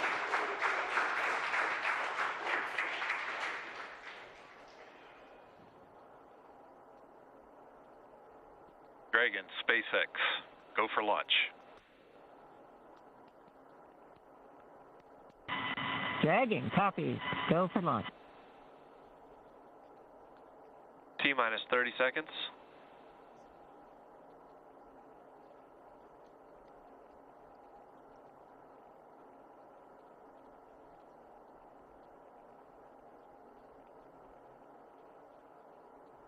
T-minus 15. T-minus 10, 9, 8, 7, 6, 5, 4, 3, 2, 1. Engines full power. And liftoff, Falcon 9. Go Axiom. Stage 1 Alpha. Copy, 1 Alpha. Together we expand what is possible in low Earth orbit. Ad Astra and Godspeed AX2.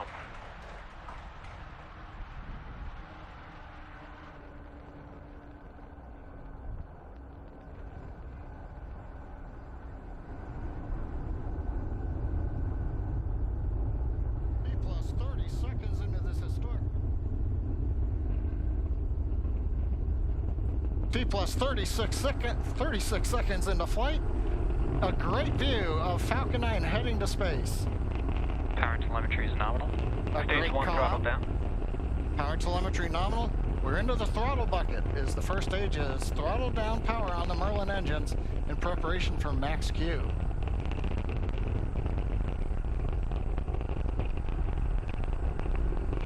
Falcon 9 is supersonic. Faster than the speed of sound as we're getting great views from the first stage camera looking back at Kennedy Space Center and Complex 39A. Stage 1 throttle up. Max Q. We're out of the throttle bucket. Stage 1 Bravo. Copy, 1 Bravo. We're at full power, and that call at 1 Bravo, that's another one of those abort modes. As we get higher and faster, the logic for Dragon, should a contingency occur, changes from stage to stage. Impact chill is underway. Chill announcement says we're getting the turbo pump on the second stage engine cooled down in preparation for its light up coming up in just another minute from now.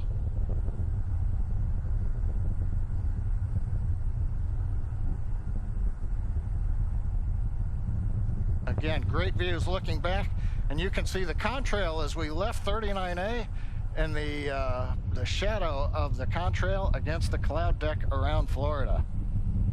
And we're coming up 3 big sequences and a view live of the crew inside Dragon. They're getting ready. We're going to get 3 events here. Main engine cutoff, stage separation, and then we're going to light the second stage engine. We've heard the throttle down in preparation for stage separation.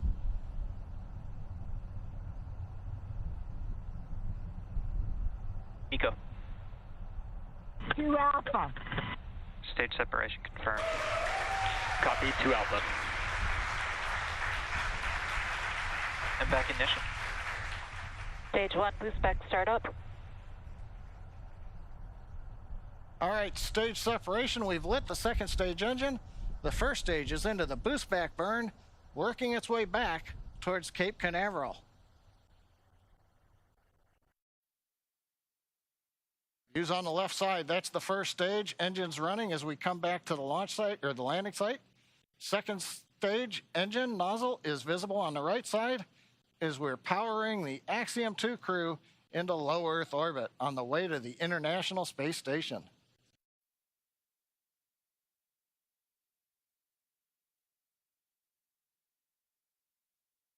Waiting for call out that the boost back burn is complete.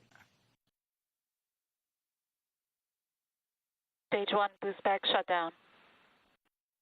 Right on time. First stage completed the first of 3 burns heading back to the landing site. Second stage continuing on power and on trajectory. Acquisition signal, Bermuda. Head northeast, the Bermuda ground station. Dragon, SpaceX, trajectory nominal. Bermuda is listening into the vehicle now. Nominal trajectory. And the crew hears the call out of a nominal trajectory. So 4 minutes into flight, everything continuing to go well. First stage heading back, and there's the crew on the second stage getting the ride into orbit to the space station.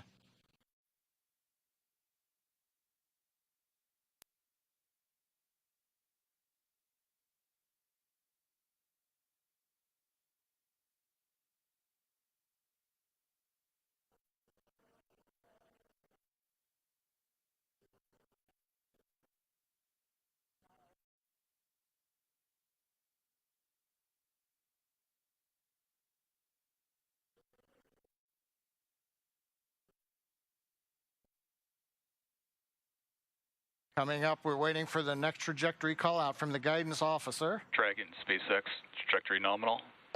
Love to hear those words. A nominal trajectory for Dragon. Copy. Nominal trajectory. And maybe even a little bit of excitement in the crew's voice. Commander Peggy Whitson calling back down, hearing that call out from GNC of a nominal trajectory. Left side of the screen, you can see the first stage. It's now beginning to orient itself so that the engines are pointed down towards the land as we will be descending towards landing zone 1 in Cape Canaveral. The 4 titanium grid fins have all deployed. They'll help guide They'll guide the first stage through once we get into the atmosphere following the entry burn, which will be coming up here in another couple of minutes. On the right-hand side, the second stage with the Dragon capsule on top, heading up the eastern seaboard of the U.S. We've just heard the call out of Boston. That's the New Hampshire tracking station, has picked up the signal. Dragon SpaceX, trajectory nominal. DNC continuing to make those call outs that we want to hear. Everything Trajectory continuing nominal. to look good. And the crew echoing them right back down. Good comms with the crew. We've been able to bring some live video shots from inside the capsule as they're headed to space. And there's another view of the crew. Stage 1 entry burn startup. And there we heard that the startup burn for that stage 1 booster, you can see it there on the left-hand side of your screen, has now begun. Stage 1 entry burn shutdown. And conclusion of that entry burn, that burn helps to slow the vehicle down as it re-enters the Earth's atmosphere. The first stage sees high drag, which scrubs roughly 70% of the velocity by the time that landed. SpaceX, trajectory nominal. Love to hear that call out. Everything. Nominal trajectory. Beautiful view of planet Earth coming to us from the second stage views on the right-hand side. Left-hand side, our first view of the Space Coast once again. This booster is attempting a landing at LZ-1. Stage 1 transonic. That booster is now traveling near the speed of sound. Live view coming to you from one of our tracking cameras. We can see the grid fins actuating to help steer the booster down. Stage 1 landing burn. Stage 2 FTS has saved. Standing by to... Stage 1 landing leg deploy.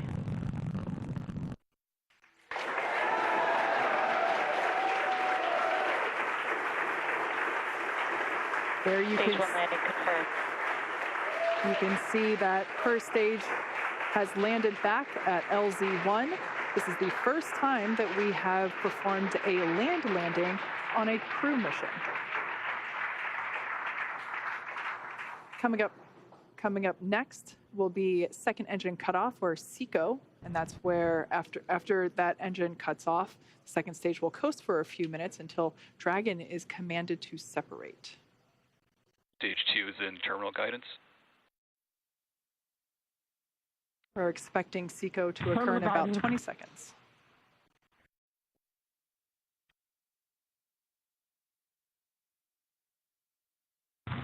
Shannon. Copy, Shannon. Commander Peggy Whitson continuing to call out the abort modes.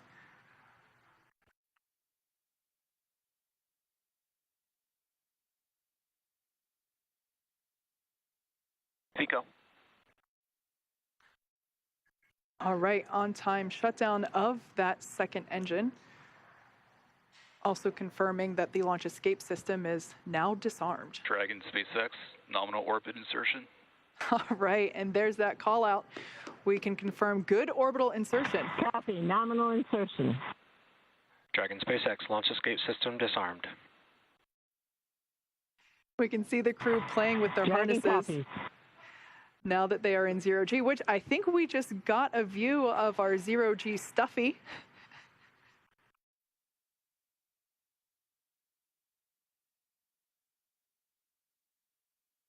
Clearly the crew is having fun already.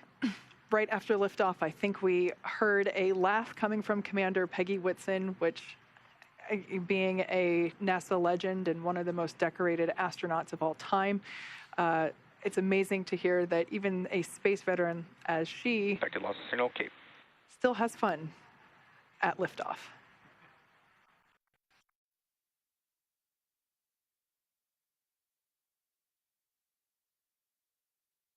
The next event that we have coming up at just around T plus 12 minutes is Dragon separation.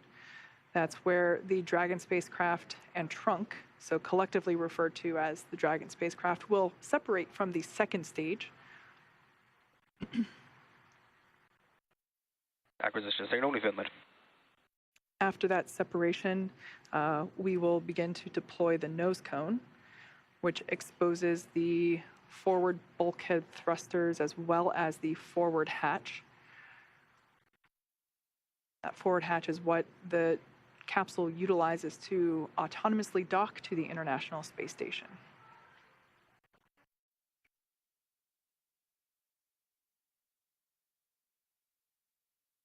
Going from left to right, everyone's having fun, clearly. We have mission specialist Rayana Barnawi. To the right of her is pilot John Schaffner. Then we have Commander Peggy Whitson. And on the far right, mission specialist Ali Al-Qarni. We can see that the excess strap on some of the harnesses, as well as the writing utensil for their tablets, they continue to play around with as they are experiencing zero-G for the first time. At least we can say that for 3 of the 4 astronauts on board today.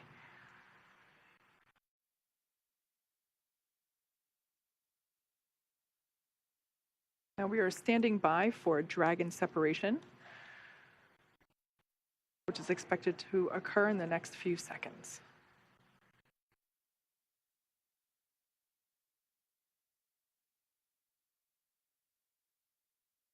Dragon separation. And wow. There you can see live on your screen that Dragon trunk and capsule. Dragon copy. And it's up. That's a really cool view. That's Dragon SpaceX launch director. A very great flight. Wish you safe travels. And a few words from our chief engineer as well. Thanks for putting your trust in the Falcon 9 team. Hope you enjoyed the ride to space. Have a great trip on Dragon. Welcome home to zero-G, Peggy. That was SpaceX Chief Engineer Bill Happy to be Gerstenmaier. here. It was a phenomenal ride.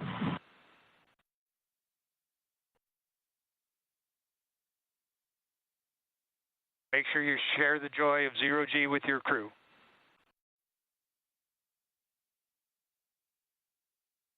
We will do that.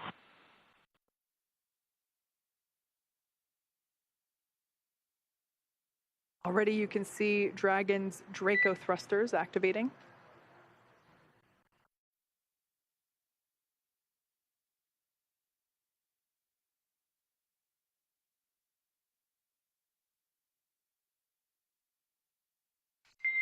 Dragon SpaceX, nominal dehumidifier activation and service section Draco checkouts. Nose cone deploy is in progress. Hooks are opening. Dragon copies. All right, great news there to let us know that the hooks, there are 2 sets of hooks. Signal Bermuda. 2 sets of hooks that are now disengaging. And once that is complete, we are able to deploy, open the nose cone.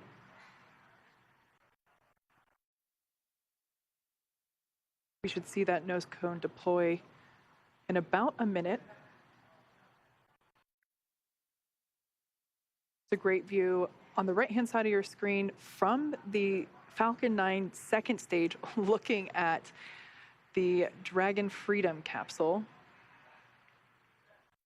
And of course, the crew on the left-hand side playfully acclimating to their new zero-G environment. You can see the zero-G indicator in the background.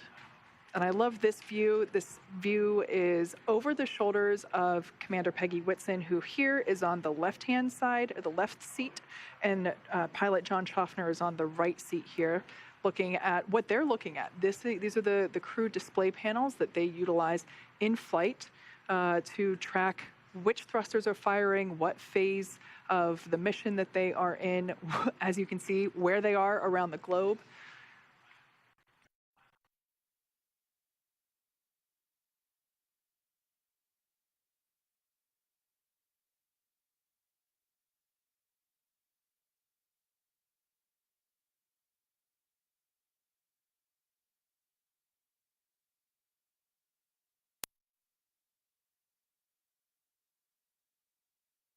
All right, as we can see, crew getting acclimated. The nose cone hooks are in the process of being disengaged, so they are starting to open. And once that is complete, we are able to open the nose cone and expose the forward hatch. So incredible. Well, today's launch is certainly one more for the history books, and yet the story is just getting underway. Leah, with the crew officially on their way to the International Space Station, how are things tracking there in mission control at Johnson Space Center? Hey, Duke. Well, the chase has officially begun with Dragon heading toward the International Space Station. So with the successful launch of Axiom Mission 2 at 7 p.m. Eastern, the teams here at NASA's Johnson Space Center are going to be monitoring Dragon's flight to the International Space Station over the next 16 hours. Our role in this journey really kicks in at a period called Integrated Operations. This is where Dragon is much closer to the station. And at this point, NASA, SpaceX, and Axiom space teams are all in lockstep to get the crew safely docked. The teams here are preparing for a docking of AX-2 to the station at about 9:30 a.m. Eastern Time tomorrow.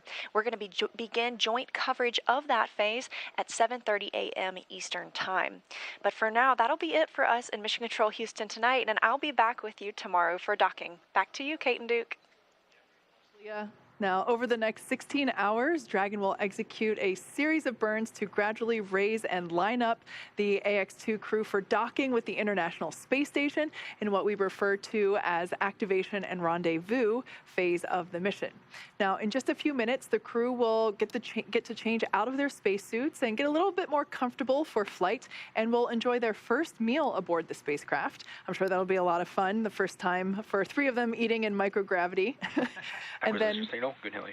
at 2 p.m. Pacific, they will get ready for a rest period that will last about 10 hours, 8 hours for actual sleeping, and a couple hours for pre- and post-sleep activities. And then before they arrive at the station, we'll have 2 potential opportunities to chat briefly with the crew on orbit. One later this morning around 11:10 a.m. Pacific, and one early tomorrow about 12:10 a.m. Pacific. While we're hopeful that one of these will work out, neither opportunity is guaranteed, as they are dependent on both crew schedule and ground station coverage. But if we're able to support, we'll make an announcement on our social media channels no later than 15 minutes before the event start time. But in the meantime, be sure to keep tabs on the mission at axiomspace.com, and you can also keep track of Dragon's flight on spacex.com/launches. And even if we aren't able to talk live with the crew, we will continue to provide updates on the mission across our social media channels. And starting at 7:30 a.m. Eastern, 4:30 a.m. Pacific on Monday, May 22nd, we will pick back up with our live joint coverage of the AX-2 crew's approach and docking to station with NASA. Please keep an eye on Axiom and SpaceX social channels for updates, as there will be plenty of incredible moments to share with you over the next 10 days. And so, from all of us at Axiom Space, thank you, SpaceX. Thank you, NASA. This is just the beginning. And thank you for tuning in. We hope to see you soon.